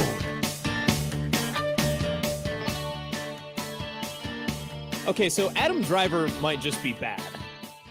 That's at least what we've somewhat determined here. Got a lot of questions for that guy. Yeah, that's kind of tough. Do you have more questions for Adam or his agent? Definitely his agent. Because there's no way he was like, I'm going to star in Marriage Story, a film that's going to require me to go to my absolute best of acting abilities, and then I'm also going to take 65, a film about dinosaurs and me crashing back into That's true. the earth later on. That's bad. A lot of these movies, like, I can see the path before it got made that, like, okay, this is Like the script, like not even the script, just like the thought of the movie. like, right? Oh, I'll do Ferrari. It's a biopic directed by Michael Mann. Like, okay, great. Megalopolis. So, Francis Ford Coppola directing a movie. He never directs movies anymore. Yep. Totally can see why House of Gucci. I forget who directed that. Wasn't it Ridley Scott? Ooh. Yeah, it was. Okay. Yeah. Oh, Ridley Scott's making a movie with He's attaching Al himself. Pacino and Lady Gaga. You're like, yeah, this is great. Jeremy Irons. Oh, yeah, my favorite absolutely. Brit. Sign me up. Oh, the whoever directed Marriage Story was Noah Baumbach. Like, great writer. Like, yeah, absolutely. I Like, forgot Jared Leto's in House of Gucci. and then Black Klansman, Spike Lee. Like, Yes. he's picked projects. He's picked bad projects from great auteurs.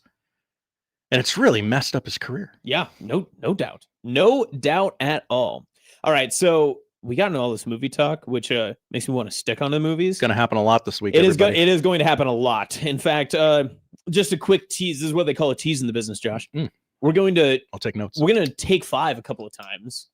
And I think we're going to start doing a couple of just like different take 5 drafts, if you will, or you just take 5 from a topic and see how we do. So we might. I'm on board. Might see if we have. Maybe we'll just do a quick one here at the end of the show if we get some time. See what we get.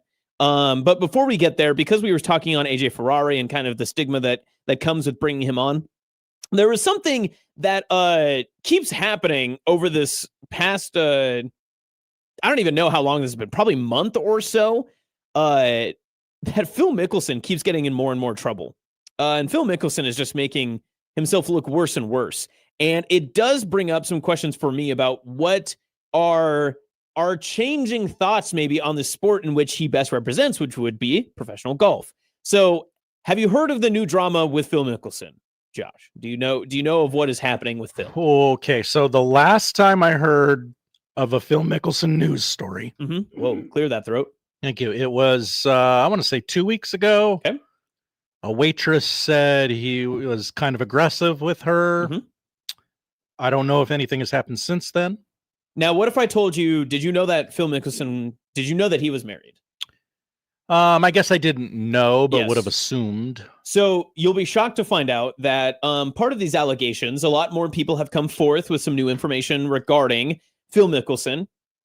This is wild to me when I was looking more into this because I had seen this, the story that I'll bring up here in a little bit, but he had been paying essentially teenagers or just like employees of golf courses and clubs and stuff to basically take his phone because it was being, tracked, not necessarily tracked by his wife, but like that's where his location services were. Whoa. And he would give them $500 to basically put his phone like in his cart and just drive around the course, just like play.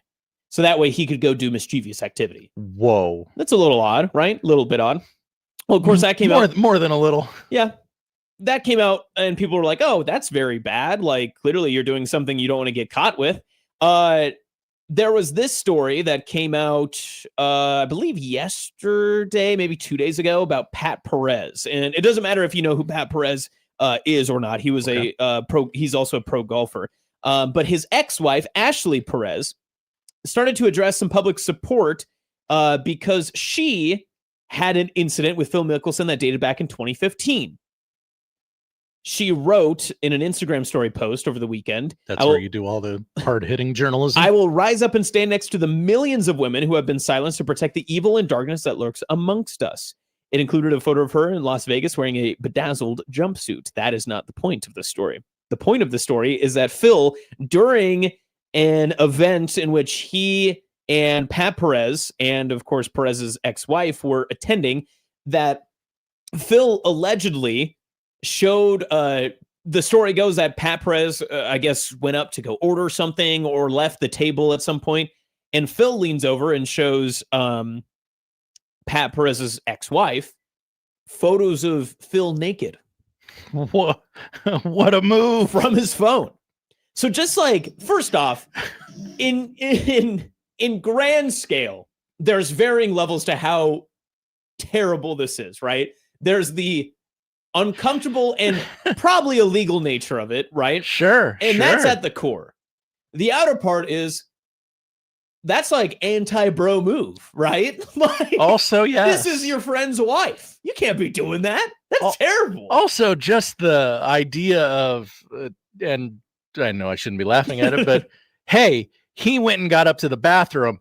Good thing I've got this locked and loaded for the 2 minutes you're going to be gone. Great point. Great. Now's my chance. Not that we should get into the semantics of a bad act, but you have to have a folder, right? Like, you can't just have that on lock. Like, oh, what's my password? Right. Like, he knew going in that he was going to have an opportunity. Like, this had to be pre-planned. The amount of time it takes to know you can execute this plan is limited at best, right? So you've got to be quick. You got to be quick with it. Now, Ashley did go on to say in her claim that Mickelson told her, "I'm going to leave my bedroom door open tonight. When Pat falls asleep, I want you to come see me." And Ashley objected, told Perez about Mickelson's advances after the tournament, and so on and so forth. So, yeah, kind of an interesting little digression there. And of course, as I mentioned, that kind of more news have come out over the weekend. More stuff is coming out about Phil. Of course, we had the things that happened earlier this year with Tiger Woods and his secondary fall from grace, if not third. It's hard to keep track at this point how many times something bad has happened with Tiger. But those are the big scale problems, right? When it comes to professional golf, some of the big names that we've had in the PGA Tour. Of course, you had the Live Golf, all that sort of stuff. But it just reminds me a little bit about how tight-knit and upkept this environment around golf has been. And even in your snooty local country clubs, right? Like, I couldn't come in wearing this basic shirt and shorts and my Crocs, by the way. I'm doing Crocs with socks today because I didn't want to gross out Connor Happer earlier. And you thought Crocs and socks was the way to not gross Well, out. I didn't want to go Crocs with no socks. Okay. I don't let the dogs bark at 1620. Appreciate that. Yeah, no problem. But in my gear that I'm in right now, I would not be able to basically walk onto most courses. Someone would prevent me from playing at some point, right? So when we have all this high drama that's happening and all this other stuff, does it make you like pause at all and just be like, why is golf the way that it is? Like, we've had people doing really bad things. Oh, really, really bad stuff. And yet these are the same people that on a PGA Tour are saying, no golf shorts. Make sure you wear a belt out there. All right. There's only certain places your logo can go when you're playing. There's a way that we play this game. There's an etiquette to what we perform. And even take away the big scale stuff, right? Make this more of a snooty argument and make this where people really like turn their heads and get a little bit, disgruntled with their best, the best of the best. Remember, it was last year, Rory, before he won the Masters, Rory had that super aggressive drive off the course where he left like skid marks like right outside because he didn't make the cut, and everyone was, he got filmed with a meltdown when he was driving away in his Escalade. There was that.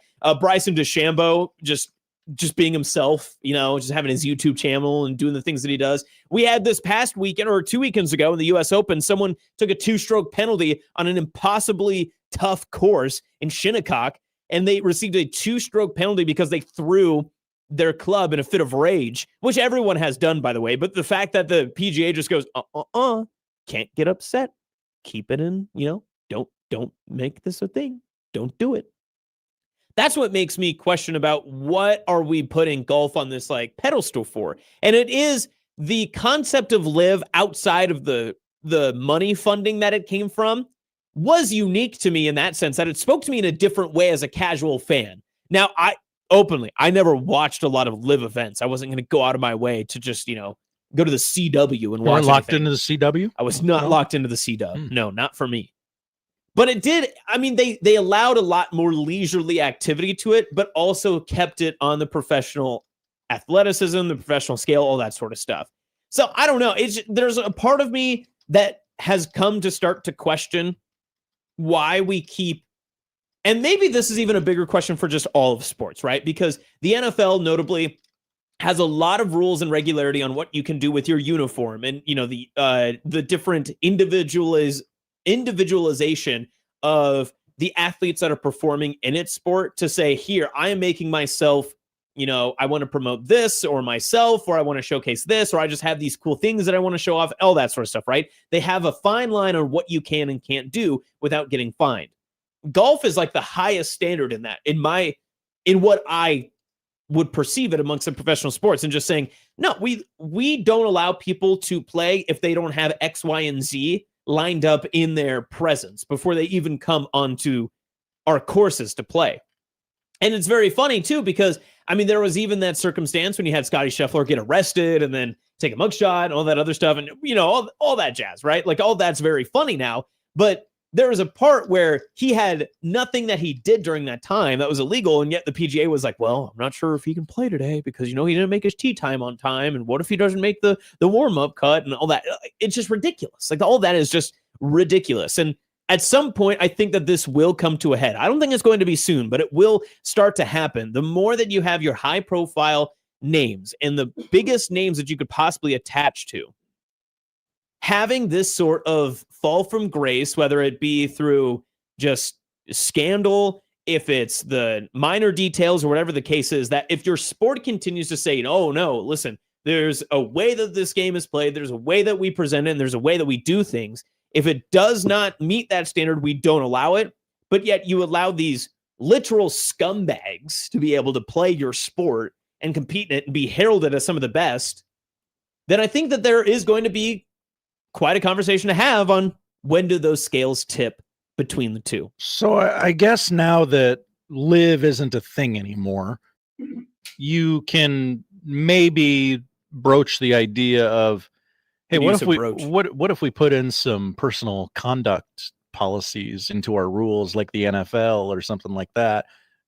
Just and maybe it's in there, and I just don't know. But maybe we can put in some rules to kind of, hey, if you're not acting, it's the gentleman's sport. If you're not acting like a gentleman outside of the sport, maybe you don't play this weekend.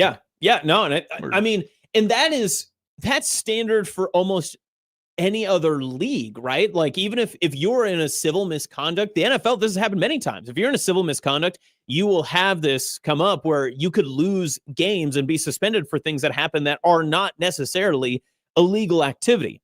Now, what Phil did is definitely not great and borders the idea of illegal activity, especially in gross misconduct and the way that you present yourself towards other people. All of that stuff is not good. But it does beg the question that at some point, when does the PGA Tour, when will these golf, and Phil has already been basically extradited from all these things. Like he's been excluded from all these things. He has not been one to be included, and definitely has been left out since joining Live, and I don't think PGA is going to want him back anytime soon. We do have Jim on the line. We can get Jim here. I just hit this green right here. Is that real? Okay, Josh is going to produce here. All right, Jim, you want to talk country club sports? Talk to me. What's on your mind, Jim? Both golf, tennis, any of those country club golf or sports have rules and regulations because it's a country club. You can't do that there. It's like walking when Rodney Dangerfield was on doing Caddyshack. When they were all having all the members got all their hands in the wad. That's all I got. All right. Thanks, Jim. Appreciate that. All right. Good stuff. We got a text here. Okay. From the 402. Hello from the 402. This is a horrible take. Live and PGA are two completely different things. Very clear you don't play golf or have ever been involved in country club social activities. Yeah, that's right. I do radio for a living. So yeah, no, I don't do those things. That is very true. All right. You're not going to the country club? No. After this? No. I golf as much as I can't even think of like another activity that I do as little as golf. No, like golf is not for me. I'm not a good golfer. I'll do some pickleball and that sort of stuff, just like pick up and everything. My friends that would golf, that's great. But Pick up pickleball? Yeah. Pick up pickleball, as the kids say. The point that I'm making is I'm not talking about these country club like rules. I think that's where people are getting misconstrued on this. I understand, like, if your average Joe is like walking into a country club, they have to abide by the rules. I agree with that. But in the same sense, when you take it to the highest performance of professional sports in the PGA and whatnot, why are they still putting up with this ability to be, oh, well, this is how we play the sport. This is how it's supposed to be presented. This is the way, blah, blah, all this other stuff. And different tournaments can have different rules in that sort of sense. But if you're allowing these people who are notably done bad things or are having just, crybaby activities or just, making a mess of themselves, that's where I start to kind of look at you a little bit differently. And it's just like, okay, if I'm not wearing a belt, you're really going to penalize me for that. But you let a guy that was sliding photos of himself and, his nakedness over to somebody else's wife at a dinner. Okay, sure. You want to yell at me about that? Then you can, that's just your prerogative, I suppose. The YouTube chat is having a great time. A couple of these chats are having I don't know if I want to read a lot of these off, but I'm going to suggest maybe if you have a more twisted sense of humor, you can head over to the 1620 The Zone YouTube and just kind of enjoy what's happening on. Dip in there and at your leisure. Yes, put your toes in the water if you suppose. When we come back, how about some odd news? Does it involve Noah Khan at all? It does now. Okay, we'll have that coming your way next here on the 1620 The Zone Radio Network.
And now we've reached the point in the show where Josh Odson reads the peculiar, the bizarre, the comical, the odd news with Odd Son. Odd news, Odd Son. See what we did there? The odd news with Oddson. Indeed, it is Odd News with Odd Son here on 1620 The Zone, Middays with Matt. Austin is in for Matt McMaster this week, as Matt is back in Chicago. Not known for its Bears, but known for its pizza. And Josh, what are the odd news headlines that have tickled your whiskers? Have you been following the news out of Mexico this weekend? No, I have not. Oh, okay. Well, let me tell you, Batman exists and is working in Mexico, apparently. Why Mexico? More crime? Mexican Batman vigilante wanted for chasing down suspected motorbike thieves and taping them to lampposts. Whoa. Okay. At least 5 men were discovered helplessly duct taped to street poles over 10 days, beginning on June 13th, in an area of Mexico that I won't butcher the pronunciation of. Many of the alleged thieves also had mustaches, cat whiskers, and the Spanish word for thief scrawled across their faces. Oh, so they're all Catwoman.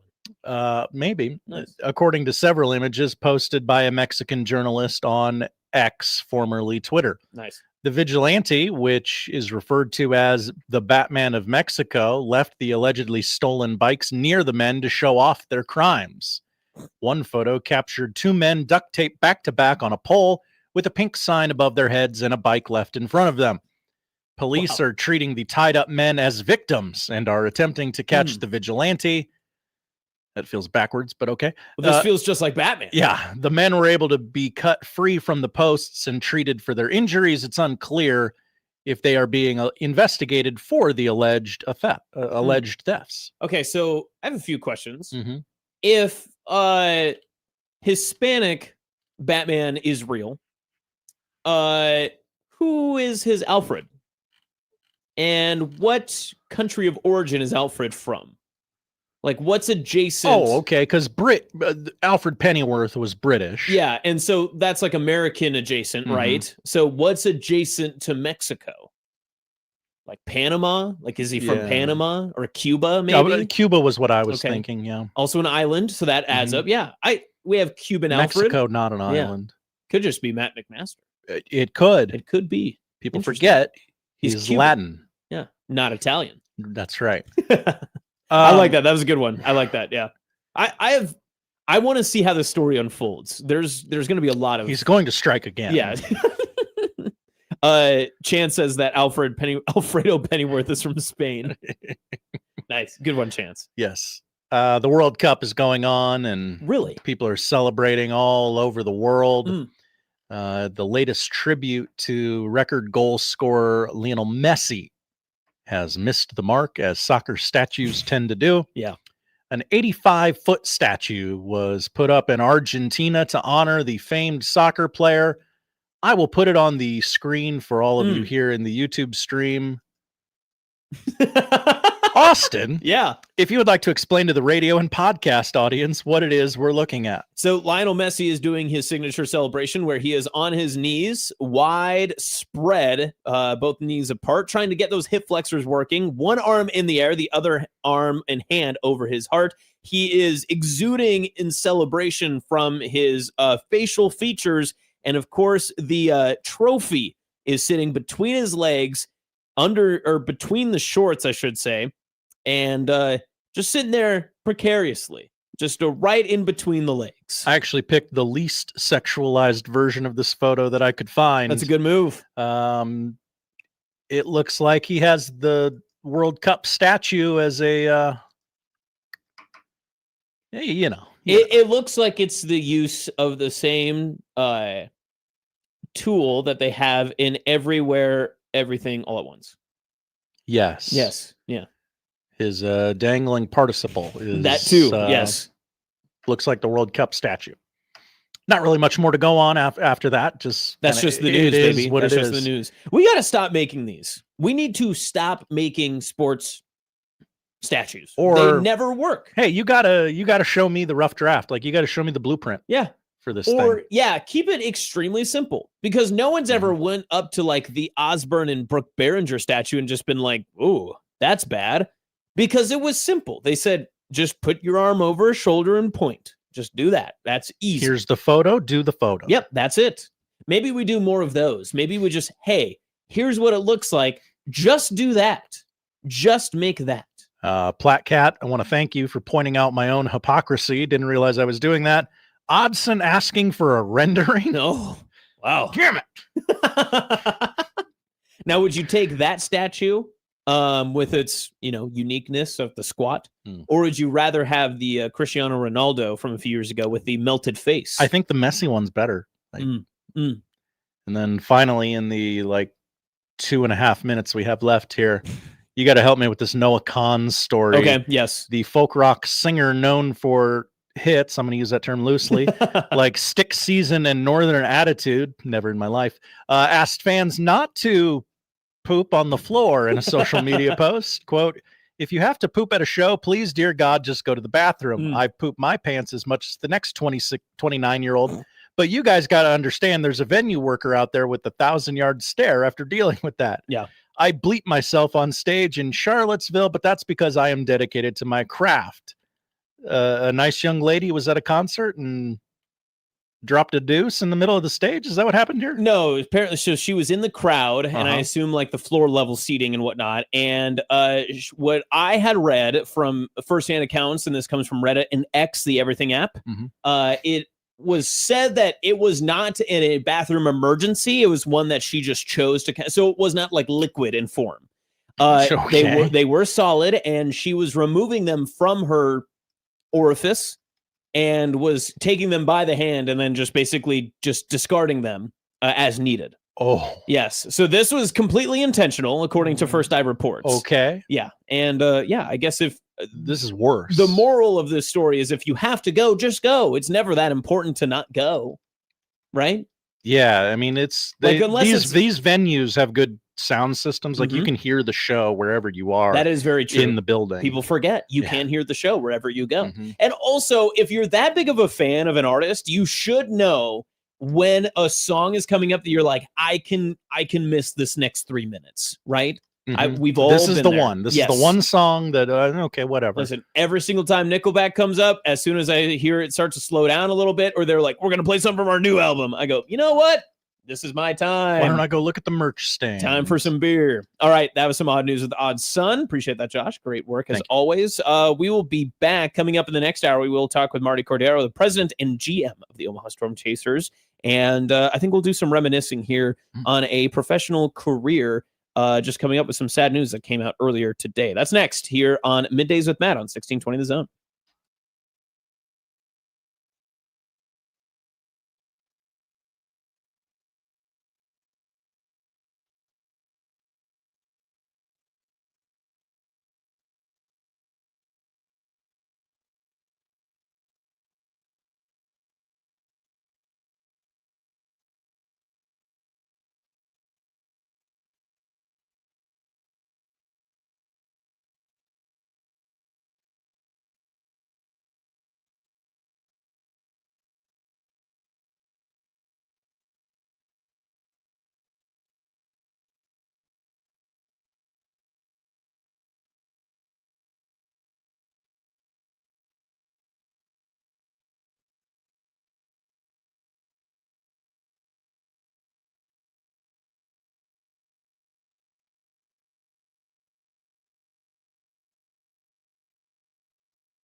Now back to Middays with Matt on 1620 The Zone. All right, welcome back, Middays with Matt. We are right in your lunch hour. We appreciate it. How many people are working a full week this week? I assume a lot of people have Friday off, but I think there's some offices that are probably pretty lenient with your activity this week, right? I would imagine so, yes. I wouldn't know of one. Sorry. Hey, man, we work here. We like to work. That is right. We love working. That's why I chose to come hang out with you guys during my vacation. Yeah, you chose to work. I did choose to work. I do like that. Yeah, so I saw this earlier this morning, and I did think of you, Josh, during this, because I'm sure that you had some thoughts with this too, but some sad news came out from Good Morning America today. Michael Strahan did a sit-down interview with former Titans and NFL running back Chris Johnson, and Chris has been battling ALS, was diagnosed in 2025, and is now essentially immobile and no longer has speech function either. So he had to do the interview during the, I believe it was like the facial scanning and such. And there's not many times that you get a chance to reminisce about someone's career or what they meant to you or the memories you have of them while they are still here on Earth and, that sort of thing before they pass. But ALS, of course, is a very serious, very, very serious disease, and one that has taken many lives, and notably over a few, even in the NFL community over the past decade, if not longer. Seeing Chris Johnson kind of in that state of having to perform this interview with Michael Strahan, it definitely reset a couple of just thoughts and memories that I had too. And I know you're a Titans guy yourself. So right. The Chris Johnson experience, I think a lot of people will greatly overlook in terms of like the NFL and its greatness of running backs and where, Chris Johnson may be placed in terms of all-time greats or if he's a Hall of Famer and all that other stuff. I'm not really worried about that part of the conversation right now. But there is something to say about, man, do you remember just how good this guy was? Like Chris Johnson at one point, I don't think was ever regarded as like, this is the league's best running back, but yet he still ran for 2,000 yards in a season. He was part of a Lightning and Thunder backfield when it was him and Lendale White when the Titans were a 2008 number one overall seed, if I remember right. He had a slight career resurgence, if you can recall, back in the mid 2010s, late 2010s with the Arizona Cardinals. I believe he led that team with rushing touchdowns as well, and then Carson Palmer was the quarterback. And I just kind of wanted to take a moment and go back through and just kind of remember about how much fun it was to just see Chris Johnson and CJ2K and all the fun that it was when he was, still at his full form in the NFL.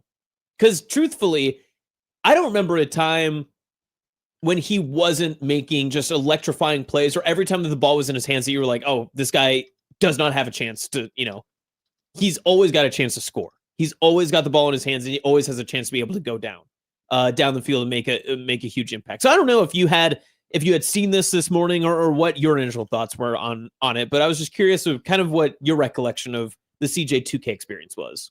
Well, I saw it this morning, and then I had just seen the still images from the interview. I had not seen like the video clips, and that's really where it's going to hit home the hardest, is to watch him dart his eyes across the screen and use that to speak. I mean, he's only 39.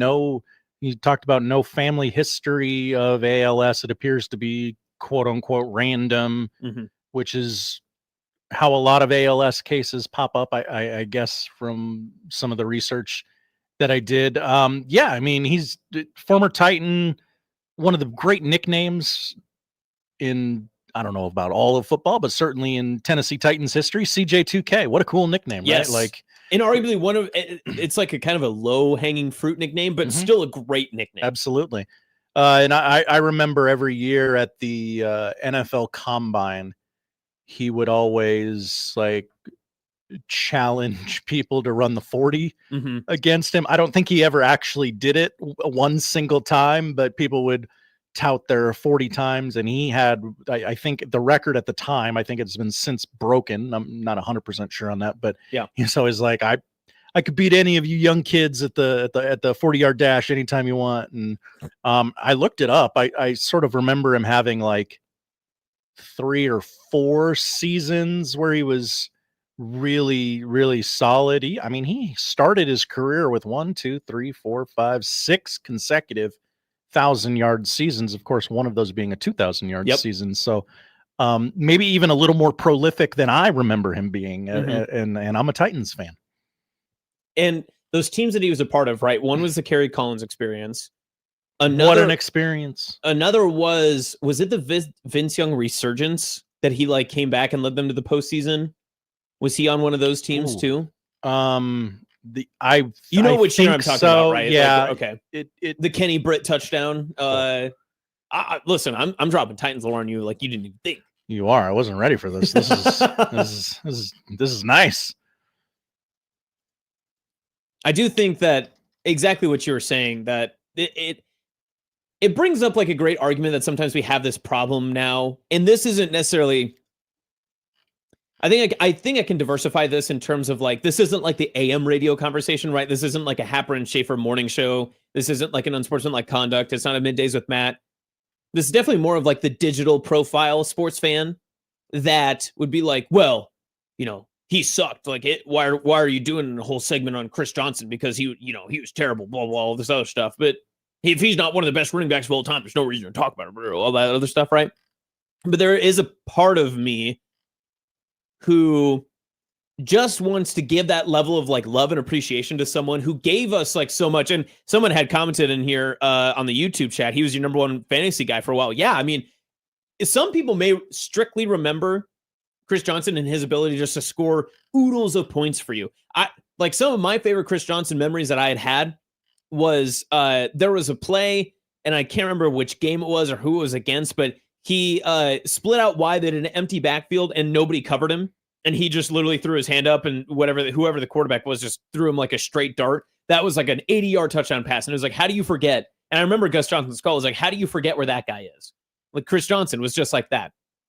I think Gus always seemed to be on calls for Chris Johnson games too, because I believe he also has getting away from the cop speed call on a Chris Johnson. Yes. And there was always something so unique about the speed in which Chris Johnson was the implement, like the backyard or recess ability of professional football players to just be like, how cool is it just to be faster than literally everybody else, right? Like that is one of the best parts about sports, when you just see someone go down the field and you're like, wow, that guy is just strictly, it doesn't matter if he can bench more, if he's bigger, if he's anything else, that guy is just faster than everybody else. And there was always something, it was almost poetic, but it was also so fun to watch because it felt like high drama of who's going to catch up to him if they were. And watching two defenders try to converge on Chris Johnson at the same time as he split down the middle of them is a uniquely fun experience to watch, right? It is one of the more fun things to be able to see. Perhaps the most Tennessee Titans statistic ever. In 2009, Chris Johnson ran for 2,006 yards and was named Offensive Player of the Year. It was the year that you would call the Vince Young resurgence. Yes. He started 10 games for the Tennessee Titans. He went 8-2, 1,800 passing yards. The Tennessee Titans went 8-8. Oh my God. Did they make the playoffs that year? They did not. Oh my God. That's crazy. Which year was this? 2009? Yeah. I need to see who won the AFC South that year. The Colts went like it's 14-2. Yeah. Damn.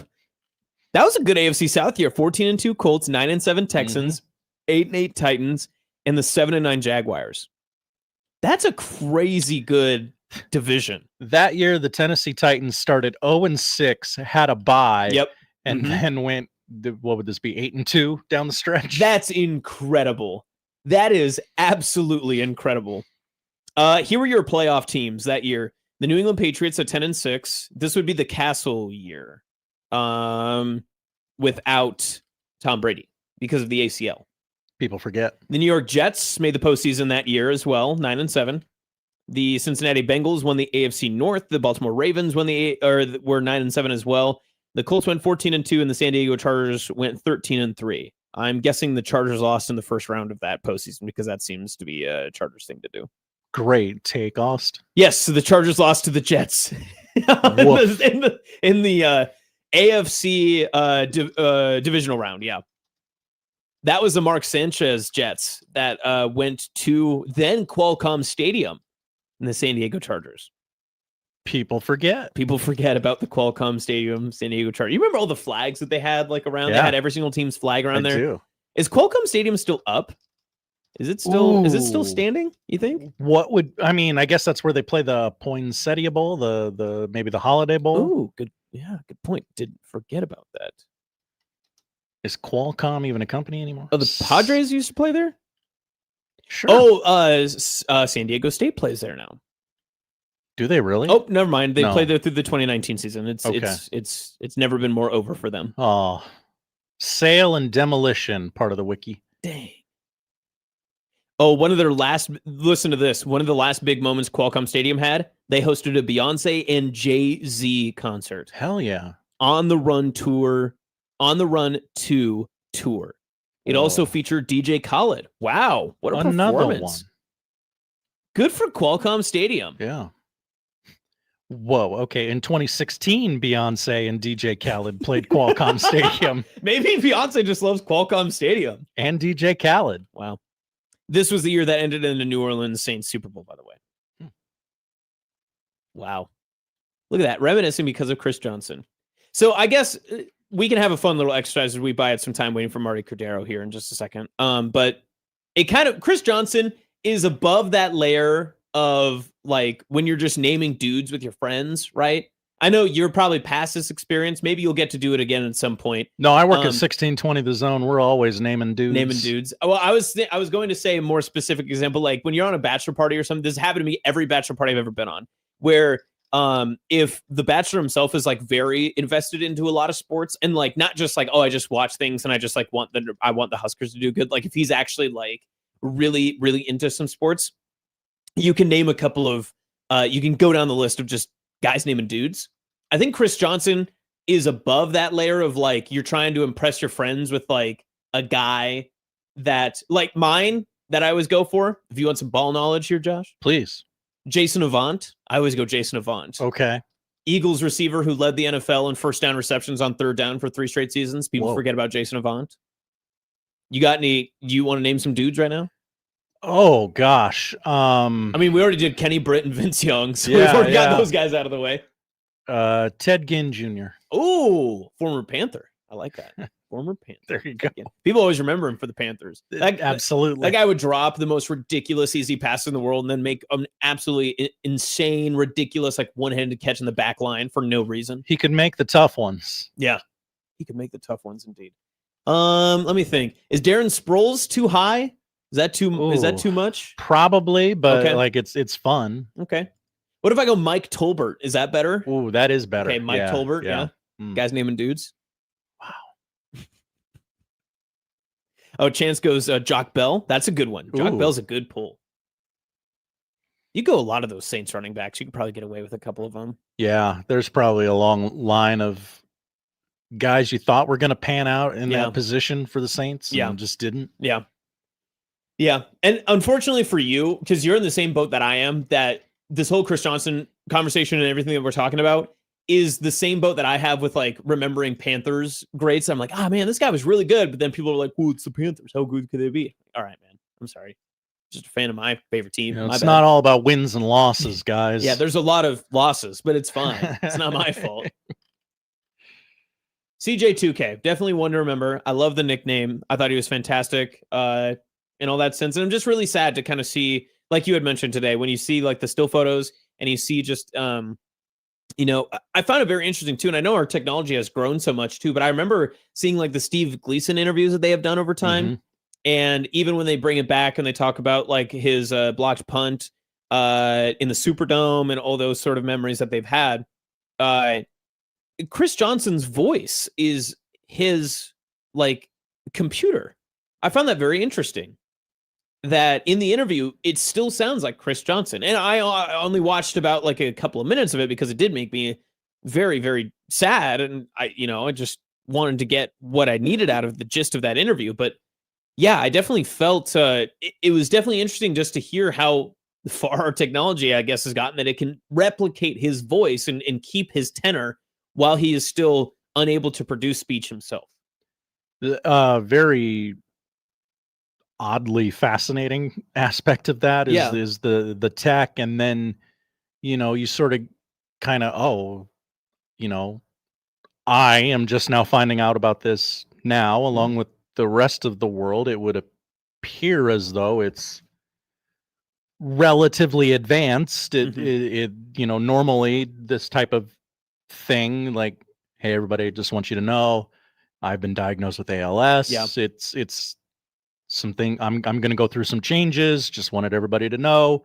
And then the change, like, it's Chris Johnson has popped up without the ability to speak, and you're like, whoa, hey, right. I don't know the last time I saw an interview with Chris Johnson. Yeah, but it's vastly different than the last time. And what's funny too is I was peeking through his social media profiles and everything, and he was still posting, at least on Twitter, quite a bit. I did not check Instagram, but I assume that he hadn't posted anything there because it would have come up in that same sense too.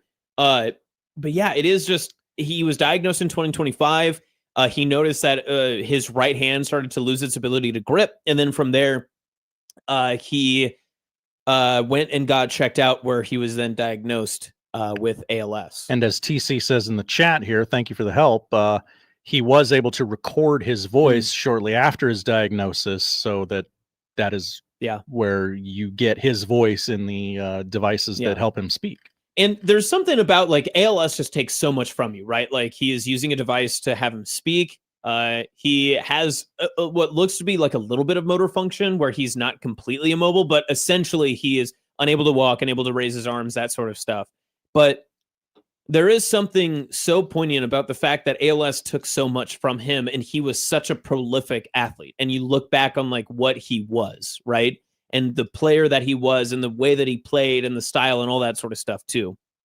That I think just makes it, not that ALS, it's, you don't judge these in tears by any means, but it's one of those where it just hits you a little bit more because you're like, man, I just remember Chris Johnson being this player.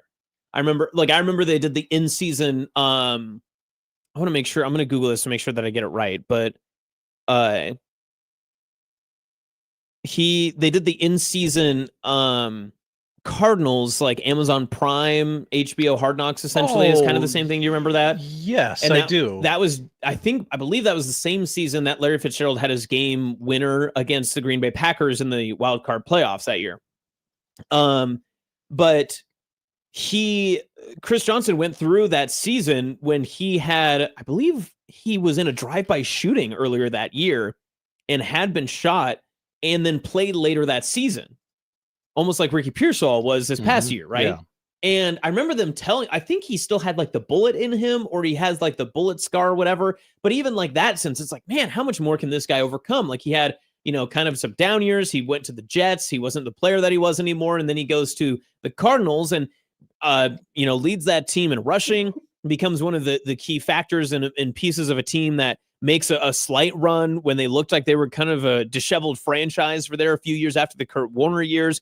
And yet here he is now, and continues to just be a new person and a new beacon of just bringing different types of hope outside of the football field with this diagnosis with his announcement. He raced a cheetah in 2013. God, see, every single time we bring him something new about Chris Johnson, he just gets cooler and cooler. The cheetah won, by the way. How dare he? How do you make the cheetah run in the straight line? Great question. Like, is it not chasing him, I suppose? Right? On the show, Johnson raced a cheetah on a 220-foot long course with a wall separating them. The cheetah won. Pros versus cats? Man versus cheetah documentary for Nat Geo before the 2013 season. Okay, whoever came up with that documentary was just like, it would be a really cool idea is if we got Chris Johnson to race a cheetah. And I think I can get him, guys. I think he's shown an interest. They built the show around that. Mhm. That's all that they did. We got Chris Johnson. What can we do with him?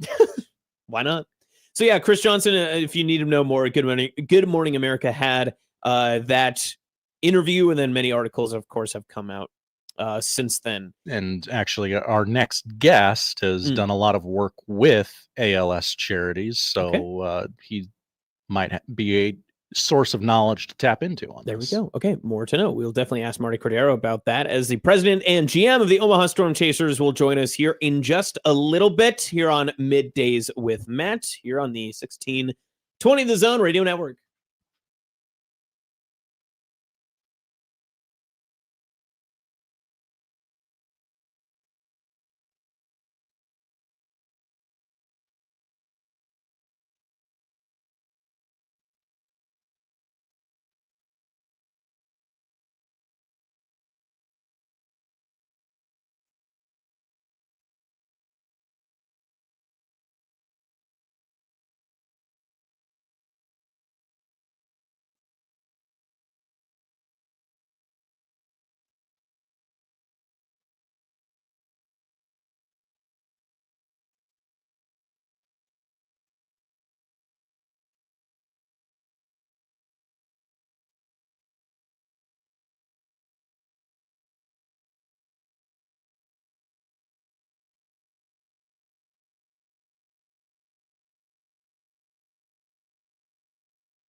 Now, back to Middays with Matt on 1620 The Zone. All right, welcome back to Middays with Matt on 1620 The Zone. You're listening online, 1620thezone.com, as well as on the mobile app or across Omaha and Central Nebraska. Of course, we've got you on here now, and I think we are ready to go for President and GM of the Omaha Storm Chasers, Marty Cordero. Marty, can you hear me? Are you doing all right?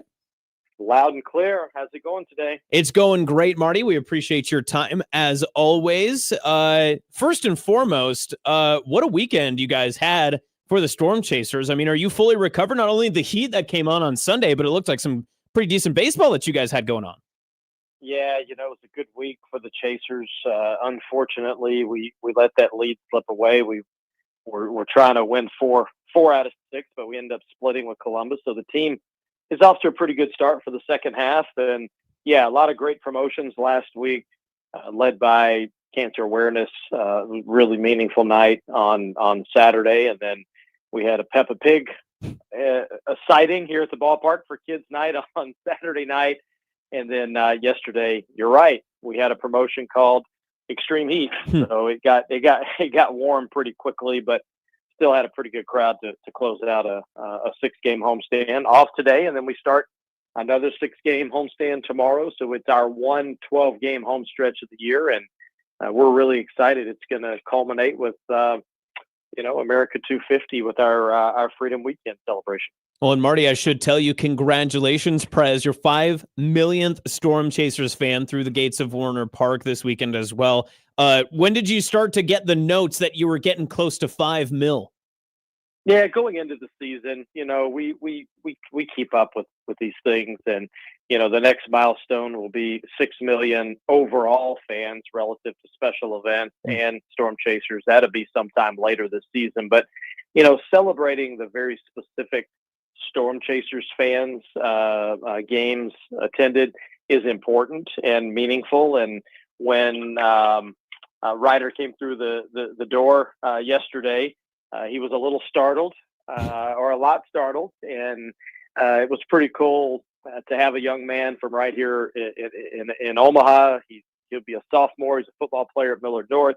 He was wearing a Storm Chasers jersey. It was kind of poetic, and it was really cool to have him and his mom and stepdad were with him. But it was really, really cool to have him be that 5 millionth fan. It's something that he'll remember, I would hope, for the rest of his life. Yeah. So I see this photo of Ryder that your Storm Chasers account posted as well. I wish I could see the back of the jersey. I assume that he won this jersey, being the 5 million fan. Do you put 5 and then as many zeros as it takes to get to million as the jersey number, or is it just the number 5, or how do you decide what goes on the back of that custom jersey? There's a large 5 with an M next to it. So I like that. The promo team didn't put 6 zeros on it. I would have probably put 6 zeros on it. I would have too. Because it would have looked the gaudier the better. But no, you're right. He got a custom powder blue home jersey, and then he got a hat. He got a team signed bat.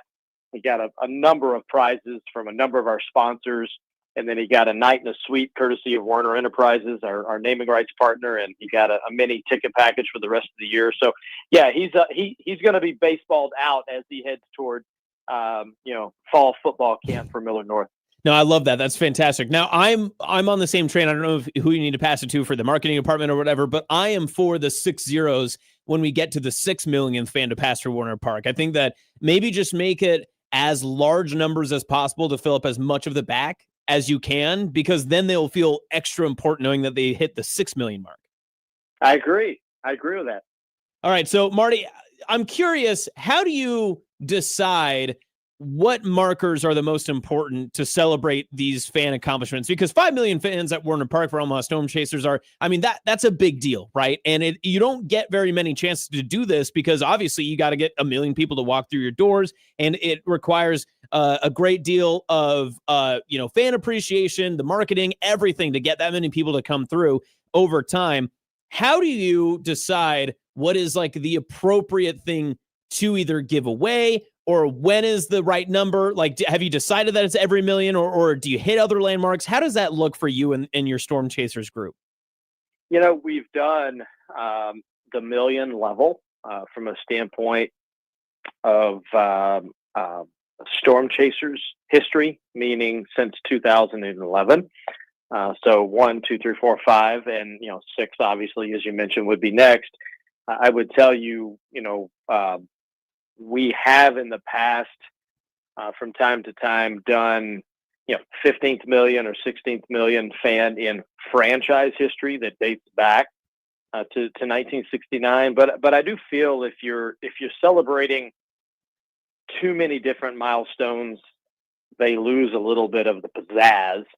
So, going over the 6 millionth fan, as I mentioned earlier, in entire ballpark history relative to events and Storm Chasers, that's not something that, that will be a celebration. I mean, it could happen at a charitable walk. It could happen at a Storm Chasers game. It's something that, isn't as measurable. But I also think, again, if you do too many celebrations, they start to lose the uniqueness and the special nature of which we want these celebrations to be. Yeah, and I mean, it's funny we're mentioning all this about unique and special celebrations because obviously Independence Day for the 250th time will occur this upcoming weekend. And the Storm Chasers, I know, will have some fantastic fireworks that'll go off for Freedom Weekend at Werner Park. How do you tie in 250 years of the country, 5 million fans at Werner Park? I mean, that seems like a lot to handle. Are the Storm Chasers prepared for that amount of celebration upcoming this week at Werner Park?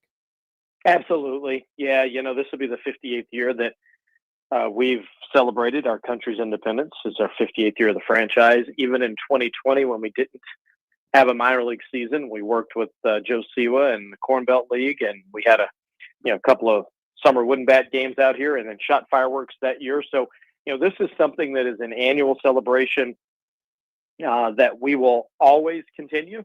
And we have the only difference this year. It's the first time that we've been home on both the 3rd and the 4th. So we'll have 2 big celebrations on both nights, and we'll do it up in true minor league baseball style. As we have a number of honorees and military members that we will be recognizing, as well as pomp and circumstance on the 4th, and then our more traditional Independence celebration is on F&B fireworks on July 3rd, which is Friday night. So there's a lot of things that will be happening, but our team is up to the task, and we're really looking forward to being home this year for America 250. Not only that, but I did see a couple of days ago for the weekend, you had posted, don't want to miss out on the limited time concession items that had come out. Was very interested in those churro mud puddles, which is basically just the chocolate churros with gummy worms on them, right? Am I reading this correctly? Yeah, that was in celebration of Kids Night. Yeah. Peppa Pig being here the other night. So, our culinary team, led by Joey and Josh from Oakview Group, our food service partner, have really done a great job. And, they were the brainchilds of the Stormies Gator Tornado Gator entree that we have. We unveiled that last year, and this year, the 2-foot team wiener, which has 4 pounds of brisket and pulled pork, Polish sausage, toasted bun, and garnishments on top of that, which feeds 4 to 5, 4 to 6, depending how hungry you are. So we always lean in on the theme nights, and there'll be a lot of special items that you can buy at the ballpark week in and week out. Yeah, and so that's where my follow-up was too, is how do you top the Peppa Pig menu to get into the 250th Independence Day? Because it feels like you could just do very generic stuff. You could probably not even have to press yourselves too hard, because everything that you have at Werner Park and in minor league baseball is just purely and uniquely American. Do you try to do something to elevate that even more, or are you just doing the basics? I think this weekend will be more basics. They are going to be adding ribs. They're going to be smoking ribs at our barbecue stand. It's 4th of July, right? So you've got to have barbecue and ribs. So, there's some other specials that we'll be unveiling this week as well. All right. So our chat is asking, and I know that you've had some interaction with the fans that are adamant about this, but Perez, people are curious. when are the corn dogs making a return? Yeah, it's a great question. When your supplier pulls your corn dogs out of rotation, we can't get it anymore. So we've looked at a couple of new options. There was one that, quite frankly, just didn't taste up to our specifications. So we're looking for a new supplier, a new vendor, if you will, and hopefully we'll have something very soon, because I was asked that a lot on Kids Night on Saturday. Was asked that quite a lot. Were they kids asking for corn dogs, or were kids' parents coming up and just being like, Marty, where are the corn dogs? Parents for their kids, so they say. I like that. Okay, so presidency, where are the corn dogs? What if people are coming directly up to you for corn dogs? Will that press you more to get more corn dogs, or obviously you're in control by the supplier and whatnot? But I know that it's a process. But what would get the corn dogs in faster? Finding a product that we like, that we can cook and hold in the ballpark. But we know it's important. But yeah, if someone wants to come up to President C and tell me we need corn dogs, I will listen to them, just like the people who come up to me and say, I didn't have a great time because you guys don't have any 300 hitters in the lineup. Oh, wow. And okay. we hear all types of comments and questions, and we take them all. Okay, interesting. Okay, so last question for me, and then Josh will have a question for you. But I'm curious, just on that experience alone, have you ever had a full day at Werner Park where you went to work, you started the day, and you finished the day where no one complained about anything? Has that happened in your time? Now, that's a hell of a question. And I am not normally stumped, especially on this show. I'm not normally stumped by Matt. So, let's go. That's rare. I'm not going to say it's never happened, because I don't like to talk indefinites very often. But I would tell you, if I've been to the ballpark and there haven't been any complaints all day. Now, are we talking about from anyone or just from fans? I think if just anybody came up to you and had a complaint. So I guess, you know what, let's stick to fans, because I can understand if like, a worker or someone came up to you and was like, hey, something's not working, whatever. I don't want to lump that in. I want fan experience. Like have you had a day where fans did not walk up to you and just be like, well, this could have been better? Yeah. I've had those days. Yeah, absolutely. Nice. Yeah, that's what we like. Absolutely. Yeah. Nice. Thank goodness. Yeah. Thank goodness. All right, Josh. And then Marty, not to bring the temperature down on this very fun conversation we're having, but I know you do a lot of good work with ALS Foundation. Just kind of wanted to get your thoughts on the Chris Johnson news this morning on Good Morning America, if you saw that. I didn't see the actual announcement, but I did see on one of my updates that pushed through on my phone. And wow, was he 39, 40? I mean, he's young, obviously. And I haven't read any of the details. Did they get into detail, John? They had said that he was diagnosed last year in 2025, and he had initially reported the loss of the use of his right hand, and then it kind of spiraled from there. But yeah, so he just came out with his public announcement today on Good Morning America. Man, that's tough. And, we obviously have seen a much larger number of former NFL players. Let's go back over the last decade to 15 years that, have been diagnosed with a number of neurological, challenges and issues. But ALS is one that is also growing as well. The great Dwight Clark recently passed, within the last year and a half from ALS. And we could go down the list, Steve McMichael from the Bears. And my heart just goes out to Chris and his family. It's just terrible news. Marty, just on that same note, if people are looking for more information on ALS, or they've heard our conversation about Chris, or they're hearing what you've said from his Good Morning America presser today, where could people find more information or be able to give back? Yeah, ALSA.org. So ALSA.org, that's the ALS Association. They're the nation's leading research group as it relates to ALS and lobbyists, when we're going to Capitol Hill and trying to lobby for those with ALS, whether it's helping, with speech devices or, other treatments.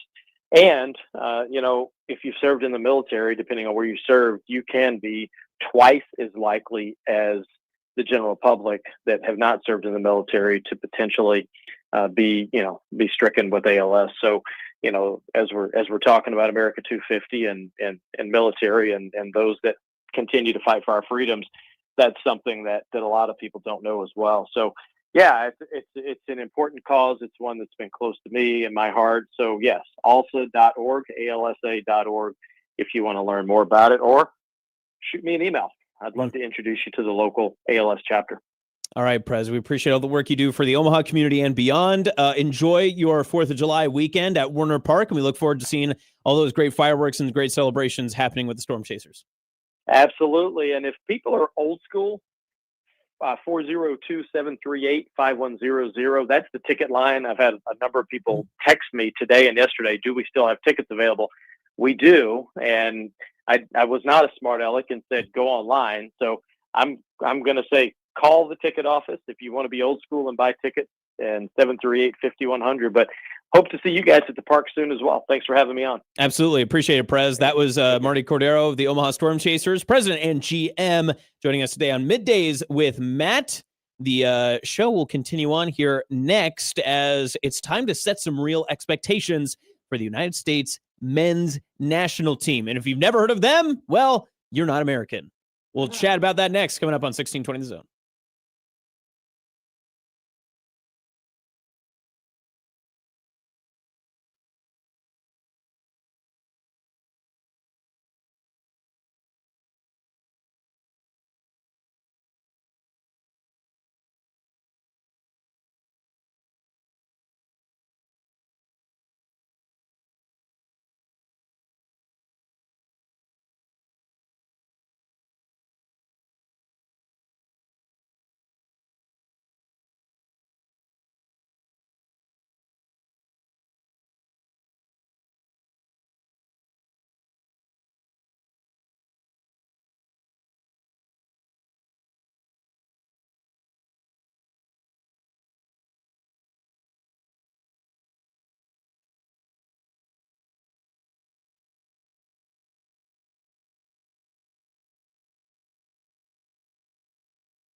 Now back to Middays with Matt on 1620 The Zone.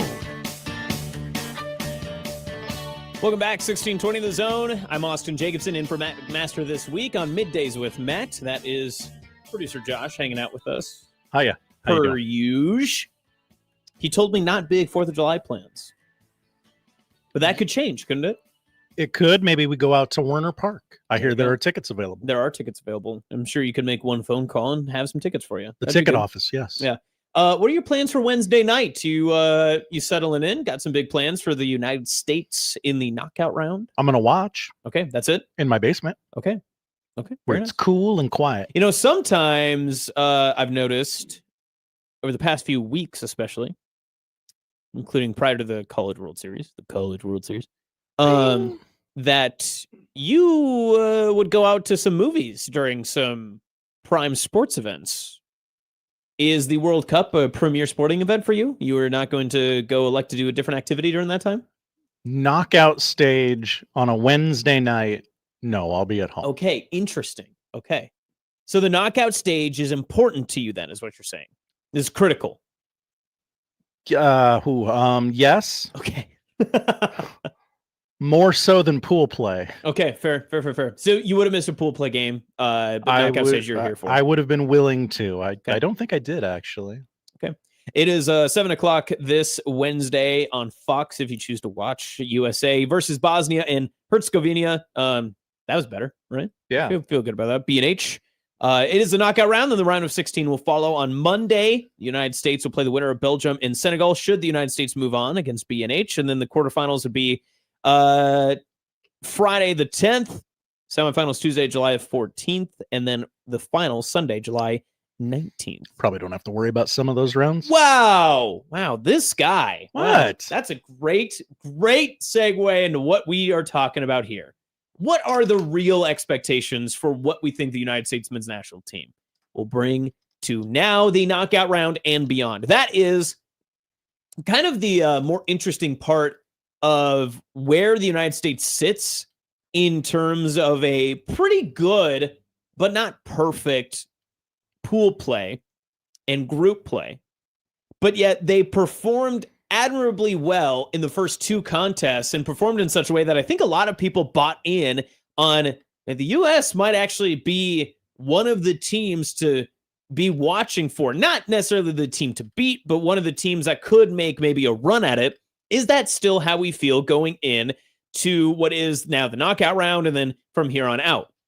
We will have a soccer breakdown coming for Wednesday's matchup here on the show, so we won't get into the nitty-gritty of this matchup with B&H. But as the U.S. team is going to take on Bosnia and Herzegovina, whatever you want to call it. B&H. B&H, baby. This Wednesday, I think the expectation generally, and this isn't even the United States perspective of it, I think the general perception is that the United States should win their knockout round matchup.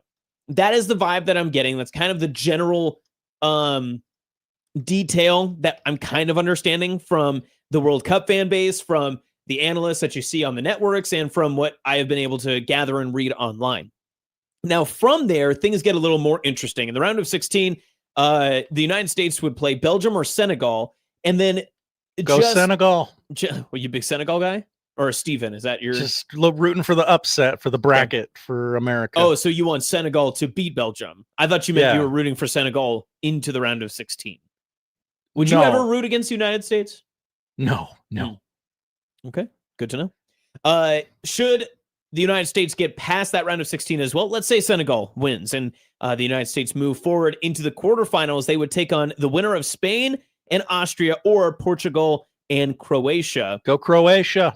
I will say, there is something so intriguing to me about the United States taking on Portugal. Ronaldo. Because this Ronaldo is not the same that he's been in many years past. I mean, he's like 41 years old, and everyone knows your life's over at 41, right? What the hell, man? Oh, sorry. I'm 41. Whoa. I'm a man. I'm 41. But yeah, so it would just be that notable. It would almost be like having that, the deer head like in your basement, right? Like if you took down Ronaldo, you're like, yep, doesn't matter how old he was, doesn't matter how he did it, we got it. Heads on the mantle. I mean, because that would mean that America's in the round of 8? Yeah, round of 8, and then that win would put you into the semifinals. Yes. So listen, realistically, the United States men's national team has a great chance to make maybe what national pundits would say is an unexpected run. But by our pure red-blooded American standards, anything less than getting to at least a quarterfinal would probably be not great, especially when it's on your home soil. Win 1. Yeah. We're good. I'm looking up how good Belgium is. It appears they're 10th in the world. Yes, they are good. America is 16th. Mm-hmm. I mean, I guess if you win 2, we're in like, hey, okay, it's all gravy territory, right? Yeah. Give yourself a chance to get there. See what happens from there. And again, we're going to do a full soccer breakdown for the match on Wednesday during Wednesday's show. We look forward to talking about that. But I think just if you're just feeling the pulse of where the fan bases want to be when they get ready for this next stage, Nebraska has to win. The United States, sorry, I've been trying to force myself not to say that. The United States has to win past the knockout round. And I really do think that if they were to lose in the round of 16, which is a high probability that they probably would because that's more of a toss-up, I think people would be pretty disappointed if the round of 16 did not go the way of the United States. I think a lot of fans for the U.S. men's national team, fans that are general fans of the United States that are just getting into World Cup soccer for the first time because it's on the home turf and all that good stuff, if the United States do not get to the quarterfinals, I think a lot of people would find that to be a rather disappointing finish for the U.S. And you don't look at Belgium as a traditional soccer power, so non-ball knowers might be like, well, they should have beaten Belgium. Right. Belgium's a tiny country. Well, and then in that same sense, too, there's always the U.S.ification of this whole thing where everyone would just point the finger and just be like, we're bigger than them. We should beat them. Exactly. We are better than them. It's not population theory. Like, this is where per capita means a lot, folks. It's where per capita means a lot. So again, if I had to put my stamp on it and you had to say, Austin, where is the expectation for the U.S. men's national team? That round of 16, get past your knockout stage, get into the round of 16, and then see what happens from there. I think you're probably comfortable with it. And again,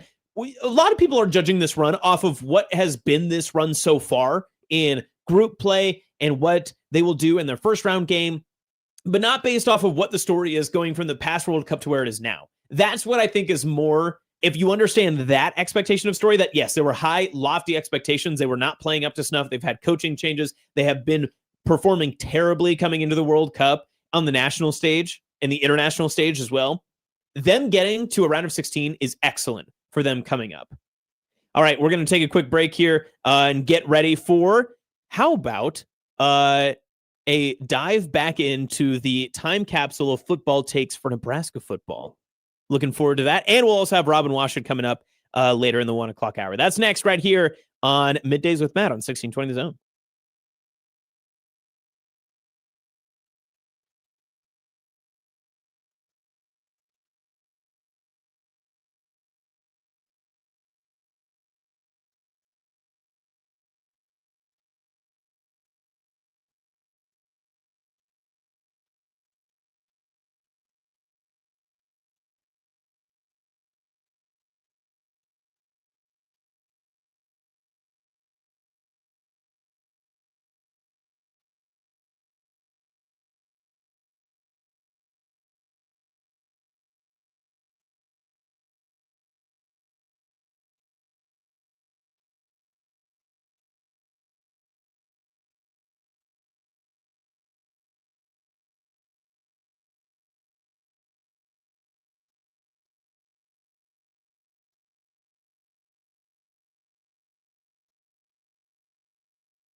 Now back to Middays with Matt on 1620 The Zone. Middays with Matt. In fact, it is not. It is I, Austin. I wish I could keep rhyming in a hat. No, I'm just kidding. Austin Jacobsen in for Matt McMaster this week on Middays with Matt. I'm Austin. That's Josh. As we start the 1 o'clock hour, it is hot outside, Josh. It is 88 degrees, or actually, I don't like it. It's bumped up to 91 now here off of Dodge in Omaha. Heat Dome. This week is what they're calling the it. Omaha Dome has done a pretty good job this summer so far. I will give it its due there. I've been proud of the Omaha Dome, and I'm a proud member of the Omaha Dome. But when it comes to the heat, it's more of a desert dome because it does trap us in this hell that we sometimes get stuck into. But I'll take it. It's fine. Josh, are you ready to open up the time capsule? Did you ever have a time capsule when you were like in elementary or anything like that? I remember doing one, but I was a child, so I don't remember when we were opening it back up. If we opened it back up, I don't know what happened. Are you worried you're getting close to it opening back up? Because you'll probably know locally if they're opening it, right? Also, who keeps track of when to open these, right? Yeah, like, is there just a dusty note in a drawer somewhere? Like, someone has to remember this. We didn't have, like, reminders in our phone that we could set for 50 years in the future. You know, that brings up a really good question is if they have digitized everything and they got rid of the physical notes, how many time capsules will be buried for all of time? Because we've forgotten about said time capsule. I do remember as a child, Nickelodeon buried a time capsule, and it was going to be in the ground for 50 years. So that would put, I've looked it up, 2042, they will unearth this. I'm ready. It's coming up. I'll be there. Surely someone will still be employed by Nickelodeon. Let's hope so. Do they make new content anymore over there at Nickelodeon? That's a good question. I don't know. I haven't checked out Nickelodeon in some time. Will they just say, hey, Keenan, do you want to dig this up? He'll still be on SNL at that time. He will, absolutely. Yep. Maybe they'll always be teasing a remake of The Burger Show. What was that? Good Burger. Good Burger. Thank you. Yes. No, the reason I bring up time capsules is because this hit me the other day when I was out driving around. I was like, man, oh man, I'm so sick and tired of listening to Josh and John and Connor and Mike and Matt. All they do is complain about, oh, woe is us. All we have to do is talk about Nebraska football these days. Oh, whoa. Team hasn't been as good as they have been. Oh, no. That's all we ever hear, right? Well, yes. What if we dive back into the time capsule and look at what we were talking about back in the day and maybe give some fresh hot takes on things that were going on back then, right? Okay. I think that's fair and fun, right? Absolutely. Where would you like to start, Josh? Would you like to start in 2014, 2013, 2011, or 2009? I'll let you open up one of these vaults now. Which one would you like to open? These all happened or had relative news circulating on this day in that year. Let's go all the way back, 2009. All right. Let's start there. 2009. We'll start at the top. Trev Alberts is now 2 months into his role as the UNO athletic director. Congrats, Trev! UNO athletic director. Yeah. Nice job, Trev. Get those Mavs going. They've broken ground, I believe. Or no, they've actually started the process of maybe creating some new facilities for Maverick athletics. And Trev has notably said that the flagship program for Omaha is the hockey team. Way to recognize your flagship programs, Trev. Way to go. That won't come to haunt you at all. No way. Man, Trev rocks. He could never do anything wrong. I'm trying to, I think my take at the time was in 2009. Yeah, was, hey, you know, Omaha should be really happy that they have Trev Alberts because he's a straight shooter with upper management written all over him. You know, like that guy's going places. He ain't going to be at Omaha forever. Now, you'll be shocked to note that in these articles that I've read, that some were saying might want to watch out for Trev Alberts to be a future athletic director hire for Nebraska. What? Does it say anything about being czar of a sport in there? That's a good question. Now, these are things that we can't answer now because it's 2009. It's too soon to tell. Sure. Way too soon to tell. But Trev, I wish you the best in your success as the UNO athletic director. I think you're going to do great things. and no one will hate you or judge you for any decision that you make. And certainly if you do make a mistake or a misstep, people will let it go. That's right. No one will ever hold it against you, especially the city of Omaha. No one will ever do that. Nor will an entire sport routinely hate you and bring you up annually. They would never do that. They would never do that, Trev. All right. Also in 2009. Okay. In uniform news, Nebraska football has announced they'll wear their 1962 throwback alternates against the Ragin' Cajuns of Louisiana Lafayette. How excited are you for the 1962 throwback alternates against LL, Josh? It's good to spice up a game that doesn't seem that sexy on the schedule. Well, to be fair, we're not worried about the sellout streak right now, in 2009, because Nebraska's coming for that Big 12 North title. Okay. So you better watch out, Kansas State and Missouri. I don't like the helmet, but I think the number font is very very fun, very old school. You know what would be fun is if with this change of the uniform, and we're speaking strictly alternate right now, that if they keep kind of the font of the 1962 uniform, but added some wings like to the shoulders, and honestly just get rid of the stripes. Who needs the stripes? I don't, they're not for me. I think these 1962 throwback uniforms could be used for the next 20 years, if you ask me. This was the 300th consecutive sellout at Memorial Stadium. Nebraska won 55-0. Wow. Looking for some pull quotes.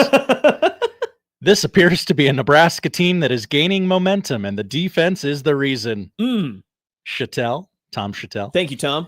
This next quote is from Tom. Okay. It felt the way most every Nebraska football game used to feel. That's such a Tom, that's beautiful, because that's even with the 1962 alternates playing. That's over. It was just better in my day. That's so great. Sam McEwen. Let's go, Sam. Quote, Young Sam. That passion is there. The talent is getting there. The precision, not quite. Oh no, still work to do in the Big 12 North. And Steve Sipple. What do we got? Quote, if there's a better defense in the Big 12 North, I haven't seen it. I told you. End quote. We're coming for the Big 12 North title. What different times we had back then.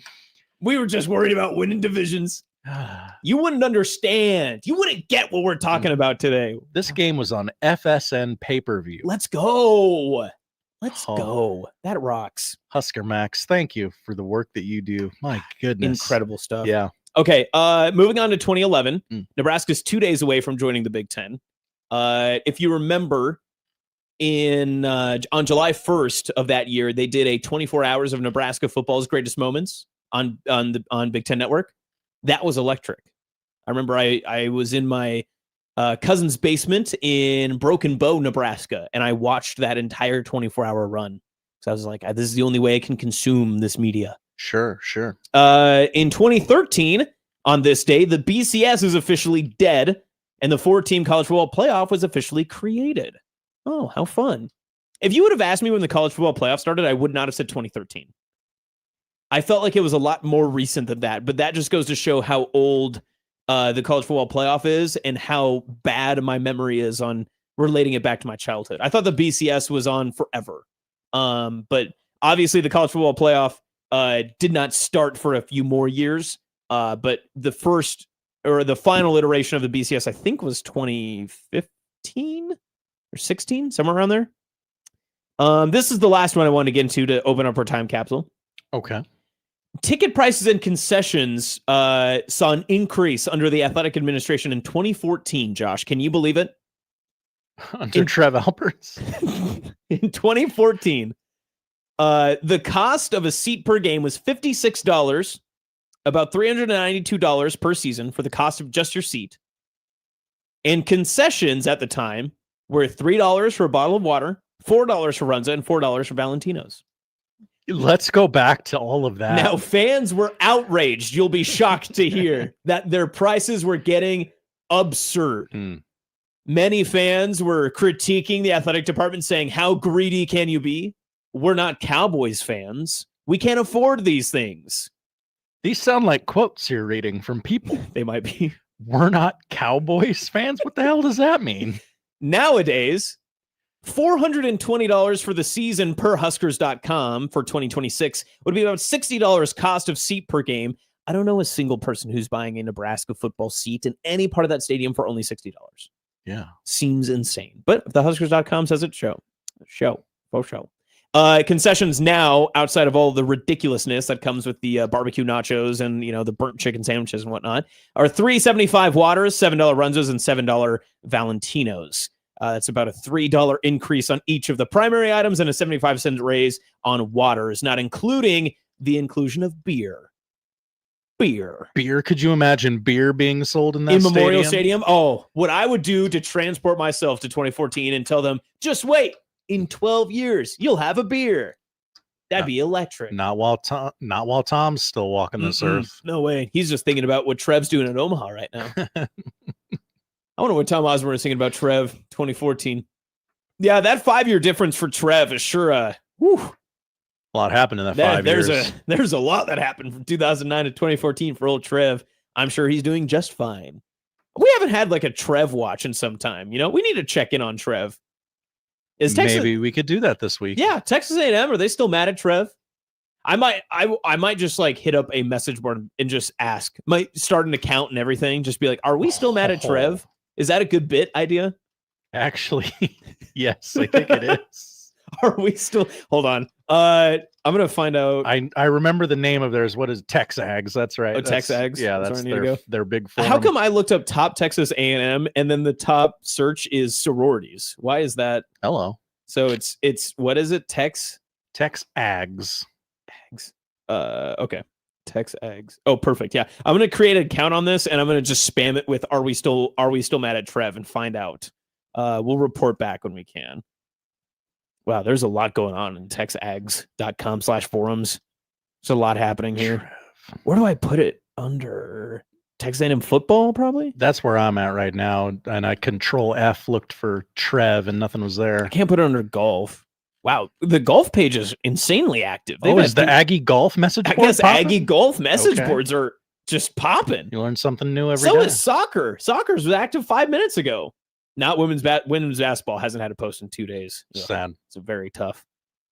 Man, soccer is doing better than football. They had a post 5 minutes ago. Football 30 minutes ago. Just wait till I get on there. New topic. Yeah, I think we could stir up something here. Oh, they're checking to make sure I'm not a bot. Okay. No, you're not. Okay, you're a human. I'm going to tell you this right now. I'm going to work on this during the break. You get a hold of Robin Washut. We're going to talk to him a little bit about Fred Hoiberg had a press conference today. Talked to a few of the Husker basketball players. It's always great when we get to hear from Robin after some commentary from Nebraska basketball. So we're going to get to that here in just a few moments. Coming up next here on Middays with Matt and on 1620 The Zone.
Good luck with that, Dan.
Now back to Middays with Matt on 1620 The Zone. All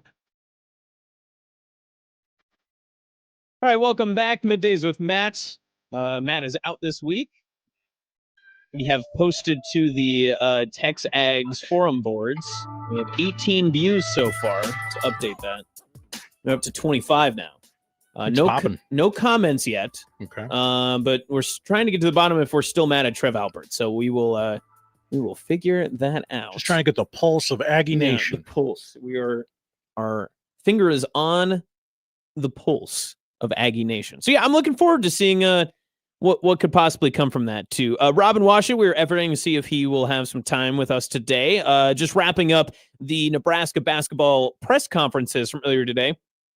Fred Hoiberg spoke to the media, as did Price Sanford, Leo Curtis. It's June 29th. What could they be talking about? Well, I mean, some injury updates for Price Sanford, where Leo is in his ability to move forward with Nebraska, and obviously just kind of growing as a player there. And let's see, what else did old Fred talk about today? Braden Frager's ability to continue to grow. Huskers playing in the pros. He's going to stop by Vegas at some point. 5 for 5 affecting the players on the roster as of now.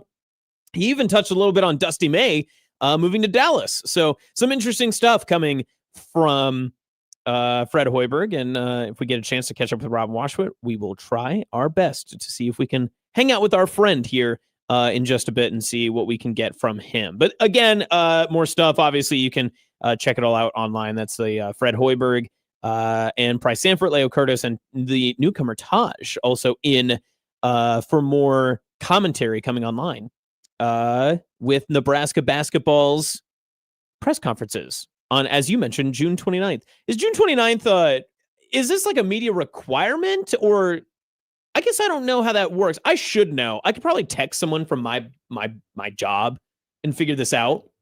But how do they figure out when's a good time to run an off-season press conference, you know? Like, when is the appropriate, like, did Fred just go, I got some things I could talk about. Time for me to go. Yeah. Call him up, Seamus. Are there checkpoints in the calendar, or is it just, some things have come up. We need to discuss. I have some things I would like to say. I'm going to keep, this is the TexAgs tracker. We're up to 42 views in 4 minutes. Take that. Any comments? Anyone giving you any comments? Okay. No one's letting me know. I wonder if they know it's a bit. They're probably locked in. Yeah, they're probably locked on Aggies. Mm-hmm. Locked on. Is it locked on Aggies or locked on A&M, do you think? Probably A&M, right? Locked on Aggies. Oh, yes, okay. I was that's wrong. tough. I like locked on A&M better. I think locked on Aggies seems a little bit tough. I do. There are many Aggies. What's the Utah State locked on? Oh, called? Good point. Good point, Josh. Excellent point. All right, so we'll see if we can get Robin Washut here in just a little bit. But while we wait for him, let's keep it Husker related. We started at the top of the hour with the time capsule. We'll do that again tomorrow, Wednesday, and Thursday. Oh, you got more. I do. Okay. Because you'll be shocked to hear this, but every single day, there will be different days. Because these were specific to June 29th of those respective years. Tomorrow's June 30th. Indeed. So we will have some fun with that, too. Trust me, I'm very excited to get to Wednesday because that is the first day of Maryland and Rutgers joining the Big Ten. And we're going to have some fun reliving our favorite memories of Rutgers and Maryland. I don't know if you can name 5. Maybe we'll take 5 on Rutgers and Maryland. I'll have to whittle down my list, but yeah. Let's pencil that in. Wednesday, we will take 5, you and me, each 5 have to draft our top 5 moments of Rutgers and Maryland. And hopefully we don't, in the Big Ten conference, that is. Hopefully we don't have similar answers. I imagine there's enough to pick from that we'll both be happy with our 5. I'm sure we will both come up with 10 that we can talk about from both Maryland and Rutgers combined. That will be good. All right, so sticking back to Huskerland stuff. Did you hear about this? Have you seen this Trae Taylor? Do you know who that is? Have you heard of Trae? I do know Trae Taylor, okay. yes. Personally, you know him? No. Okay, gotcha. I would never. Well, he is now, Trae Taylor, the Elite 11 Finals quarterback MVP. You'll be shocked to find out. Congrats. That's good. Yeah. He is very good. He joins a very notable list of many Elite 11 MVPs that date back, I believe, 28. He is the 28th Elite 11 finalist MVP. I do want to point some notes towards those who choose to be a little bit more maybe cautious of their fandom towards Trae Taylor. And I understand that there are some layers to Trae that come to it, that he is very outspoken. He's very online. He's obviously doing the peer recruiting. There's the Millard South of it. There's a lot of layers to Trae. I don't have a problem with any of those things. Bang. Way to be, Josh. Way to be. As someone who has actually talked to Trae like in person, I've been able to interview him for different things with Hail Varsity and for our stuff at Hurrdat Sports. He's one thing that I took from him right away is that he understands the process of what like his entire being is about, right? Like he gets that he is a 5-star quarterback who moved to Nebraska, and he talks about Nebraska, and he understands that all of that comes with a lot of media and a lot of extra talking on the same things and same questions that everyone thinks are super unique to them, that they're asking it for the first time. He gets it. And although he is still a teenager, I think there is a part of that is very admirable, that you can just say, hey, listen, he understands that there's a song and dance to this, and maybe he doesn't want to do it every single time, but he understands and knows that it's like, that's just part of being at Nebraska. I bet you could go back on a long list of Nebraska quarterbacks and notable Nebraska players that probably got sick and tired of having to talk to the media about the same questions over and over and over again. And he's going to be well-trained and well-versed. And what that means, what do the black shirts mean to you? What does it mean to walk out of the tunnel? Oh, what do you think about these new uniforms, Trae Taylor? Like, he's going to deal with all those sort of things, right? These are all going to be things that he'll have to put up with. One thing that is unique and remarkable about him earning this Elite 11 MVP, I went back through the last few winners of the Elite 11 quarterbacks, and I actually went back to 2015 is where I did this cutoff. Shea Patterson is the last Elite 11 finals quarterback that won the MVP for the Elite 11 that is not currently in college football, that was not drafted in the NFL. So this actually adds another tier and another layer of how excellent Trae Taylor's progression could be. Because if he does not make his mark as an NFL potential quarterback, he actually would be on a short list of people who would be basically, he would be the one off target mark comparative to everybody else. Names on this. So let's start at 2015, Shea Patterson, Ole Miss and Michigan. He went undrafted to the Kansas City Chiefs. In 2016, the Elite 11 Finals MVP, Tua Tagovailoa, Alabama first-round NFL draft and Miami Dolphins quarterback. In 2017, Justin Fields, first-round NFL draft pick, Chicago Bears.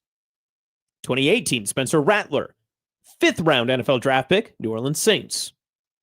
2019, C.J. Stroud, the second overall pick for the Houston Texans. Caleb Williams in 2020, first overall pick to the Chicago Bears. Why are they drafting so many quarterbacks? Bears do this a lot. It's kind of odd. Cade Klubnik in 2021 won the Elite 11 Finals MVP. He was a fourth-round NFL draft pick this past year. Now, the three characters that are in front of him are Jackson Arnold, who has played at three different universities. He was a five-star quarterback at Oklahoma, Auburn, and is now at UNLV, replacing one Tony Calandria. Julian Sayin, who is presumptuously one of the top quarterback prospects for future NFL drafts, was the 2023 winner. And then Keelan Russell for Alabama is, I believe, one of the few up for contention for that Alabama starting quarterback position. He won the award in 2024. The 2025 quarterback was a Texas quarterback, and I just chose not to include him because he has not played or seen time yet. So I just wanted to keep it kind of that short list. But you do look, and we don't know anything about Russell yet. We can assume Jackson Arnold will probably get NFL interest, but likely not be picked, at least in the first round, unless he completely blows the doors off with UNLV and someone falls in love with him.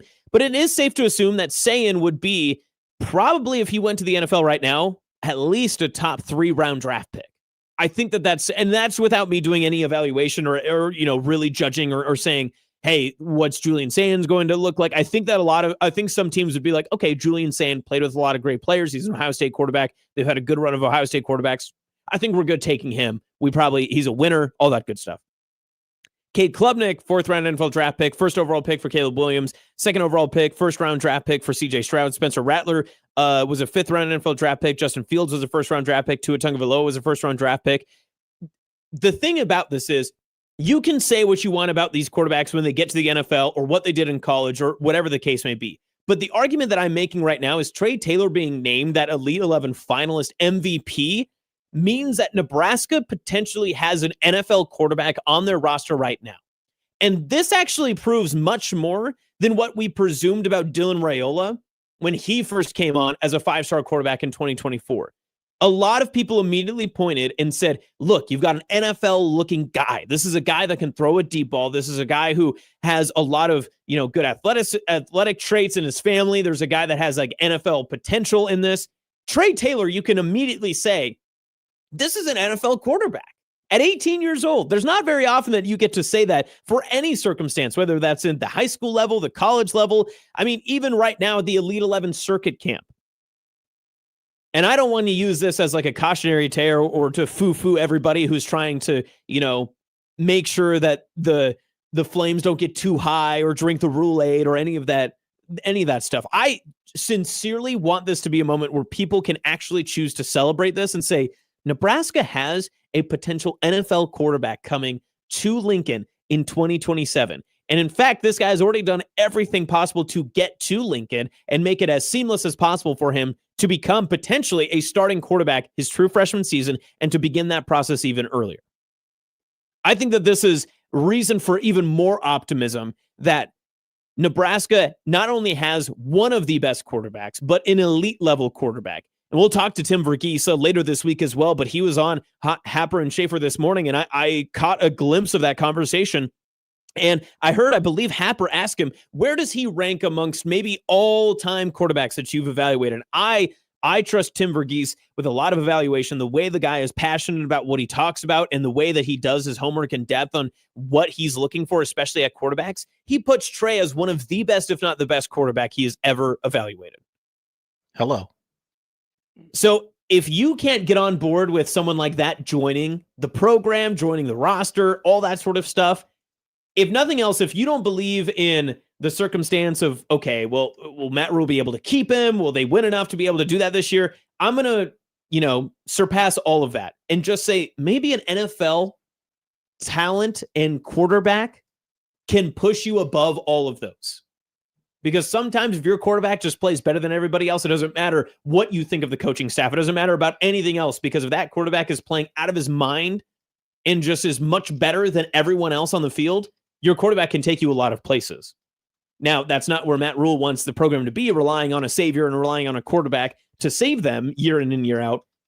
But if you get an elite level quarterback, a one-of-one style quarterback, I think Nebraska wins a lot of games over the past few years. And for all the mistakes and all the hand-wringing and everything else that has happened under Rhule's tenure for Nebraska football, Trae Taylor could become the exception that even if everything stays the same and you add in a Trae Taylor in 2027, I think Nebraska does win a lot of games. And this was notable to me because the Elite 11 MVP didn't move the needle as much for me. But once I started to look into, okay, who else has won this? Who else is bringing out wins? And yes, you look at the programs that these teams committed to: Alabama, Ohio State, Oklahoma, Clemson.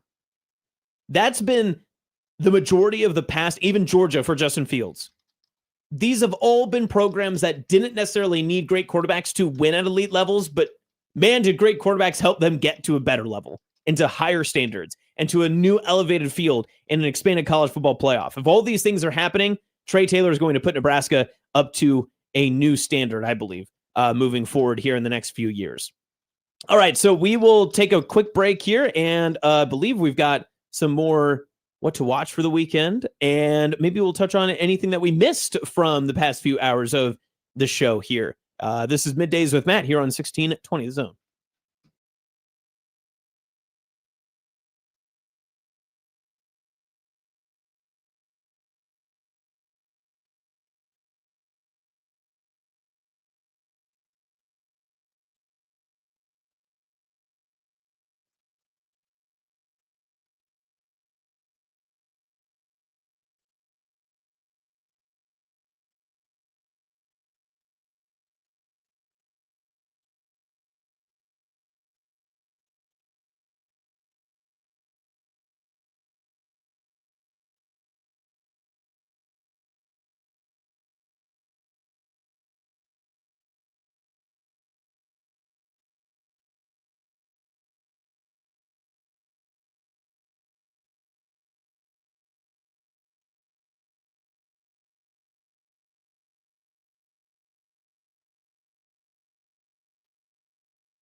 sometimes you just got to let the music run out. That's fantastic stuff.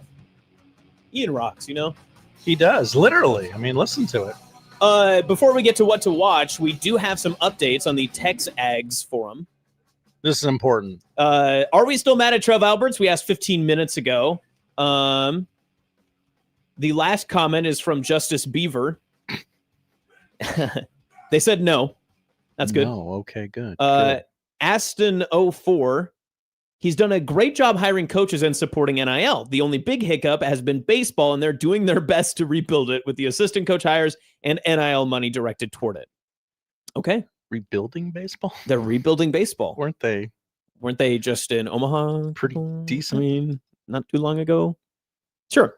Okay. I kind of like this bit. Let's see if we can find out more from other fan bases. We'll see if we can dive into other forums. What's another aggro fan base that we could try to poke the bear at? This is good. Let's see if we can come up with a question of the Who's day a for perpetually triggered fan base. You really could just do Texas. Like, yeah, you just stick with Texas schools, but I feel like we could probably instigate like Clemson, maybe.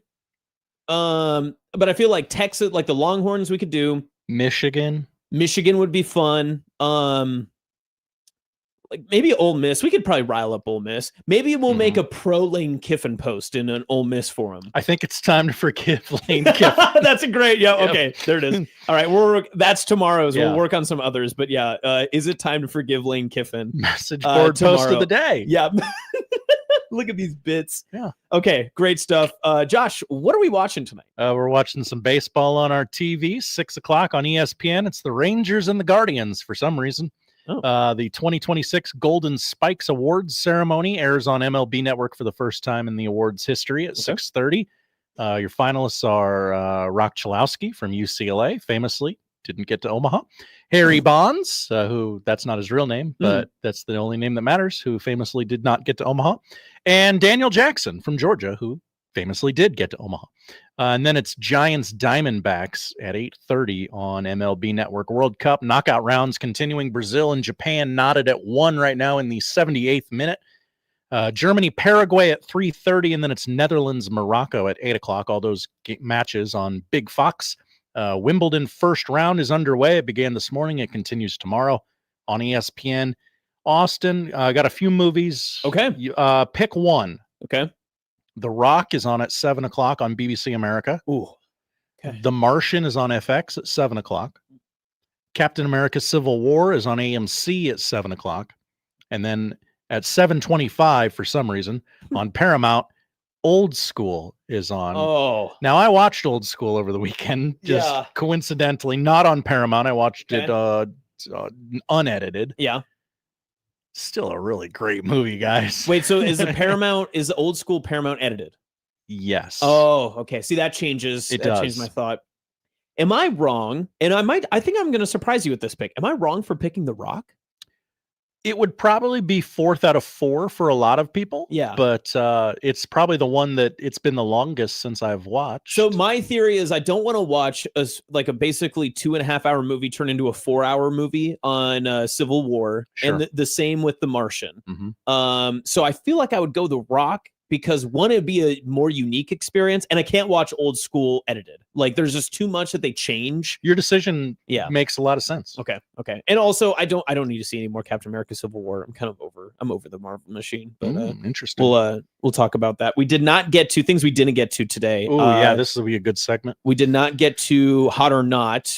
We did not get to talk to Robin Washut. I could reach out and we could see, but we do have a full day tomorrow. So we'll see what we can get to. Other than that, we kind of did a lot of sports for some reason. That was kind of bad, but that's okay. And people were texting us at 10:30 asking us to talk about sports. Yeah, how dare they? Just give us a minute. Give us a minute. We did miss out on Evan Bland's article about the distance between Nebraska baseball and other athletics. I did want to follow up with that regarding maybe some of Nebraska's distance to other programs across college athletics. So we can follow that up tomorrow. But yeah, pretty tight-knit show we had today, Josh. Very good work. I'm very. We'll have Michael Sevier and Timmy V on the show tomorrow. Yes, and Jacob Padilla. Jacob Padilla will join us as well. So we'll talk a little 4 for 4. Sorry, thinking Wendy's. 5 for 5 is what we're talking about with 5 him. for 5. I want to ask him about Yannick Sinner and the Expendables coming to Golden State. The Big 4. Do you think he knows? Do you think he's seen the Expendables? Oh no chance. No. Because it's not playing directly after an NBA on TNT game. Hey guys, we're going to do some midnight basketball and we will project on the wall during the games the Expendables. That's the only way he would see it. Or if last year when he broke his foot or ankle or whatever it was, okay, that would have been the time. If that was playing in a hospital, then he probably would have been like, I have time finally to watch the Expendables. I can't imagine. There probably were some movies that he knocked out that he hadn't seen. I can't imagine that being one of them. Jimmy in chat says it's his favorite action movie of all time. Are you saying The Rock, Jimmy, or are you saying... The context I have is that The Rock is his favorite action movie. Okay, that's good. Oh, yes, because he's replying. Okay, I was afraid that it was The Expendables, which would be more concerning. Do you think if someone came up to you and they were like, Josh, I love your takes on film. Mm-hmm. I really wish you'd bring back more movie talk on 1620 The Zone. I'm curious if you think The Expendables is the greatest action movie franchise in history. What would you respond? No. End of discussion. Thank you. Great talk. I appreciate that. Thank you very much. I'm trying to be more mature. You know, I'm turning 30 next year. It'll be a big day for me. Wow. Yeah, there was no need for that needle drop back there. You kind of slammed that right at the... I was mad at your youth. Thank you. I try to give people the benefit of the doubt, try to hear them out more often than not, rather than form an opinion right away. But if someone did approach me and they were like, my favorite action movie franchise is The Expendables, I don't know. Be like, hey, do you know there's like 7 or 8 Mission Impossible movies? Yeah. It would end on a dud. Yeah, I really did consider renting Dead Reckoning the other day. And you opted not to, it sounds like? Yeah, I decided just cause? Yeah, it just didn't fit the vibe of the day instead. Okay. I just watched a Tom Cruise documentary, which was more interesting because it was on Scientology. So, yeah. Can't win them all. Oh, we have a long comment. We'll end on this from our TexAgs forum. Okay. From A. Froman. Jury is still out, but his support for the football program has been good. His contract extensions are a little problematic. With years left on his contract, we upped Elko and Bucky after one great season. Who's Bucky? You find out who Bucky is? We as an athletic department need to learn past issues of doing that, a la Jimbo and Sumlin. Why can't you do that after some sustained success, a la Jamie Morrison? Don't care for the baseball coach hire, and the fact that we are letting Taylor just ride off into the sunset instead of making a change isn't good either. Wait and see on the soccer and track and field hires. Whoa. Burrell seems to do well with the men's program, but only so with the women's. Jeez, Froman's a real ag. This guy rocks. Texas A&M's men's basketball coach is Bucky McMillan. Oh, that's right. Okay. They play Bucky ball. They play Bucky ball. Wow. Maybe we started some really good discourse here. Seems like the tide is turning on Trev Alberts. Wow. Trev, a good guy. Who would have thought? We'll have to go back to our 2009 take to find out more. All right. That's going to do it for the show today. We appreciate Marty Cordero of the Omaha Storm Chasers joining us. We'll be back again tomorrow. And the crossover with Unsportsmanlike Conduct is coming your way next on 1620 The Zone.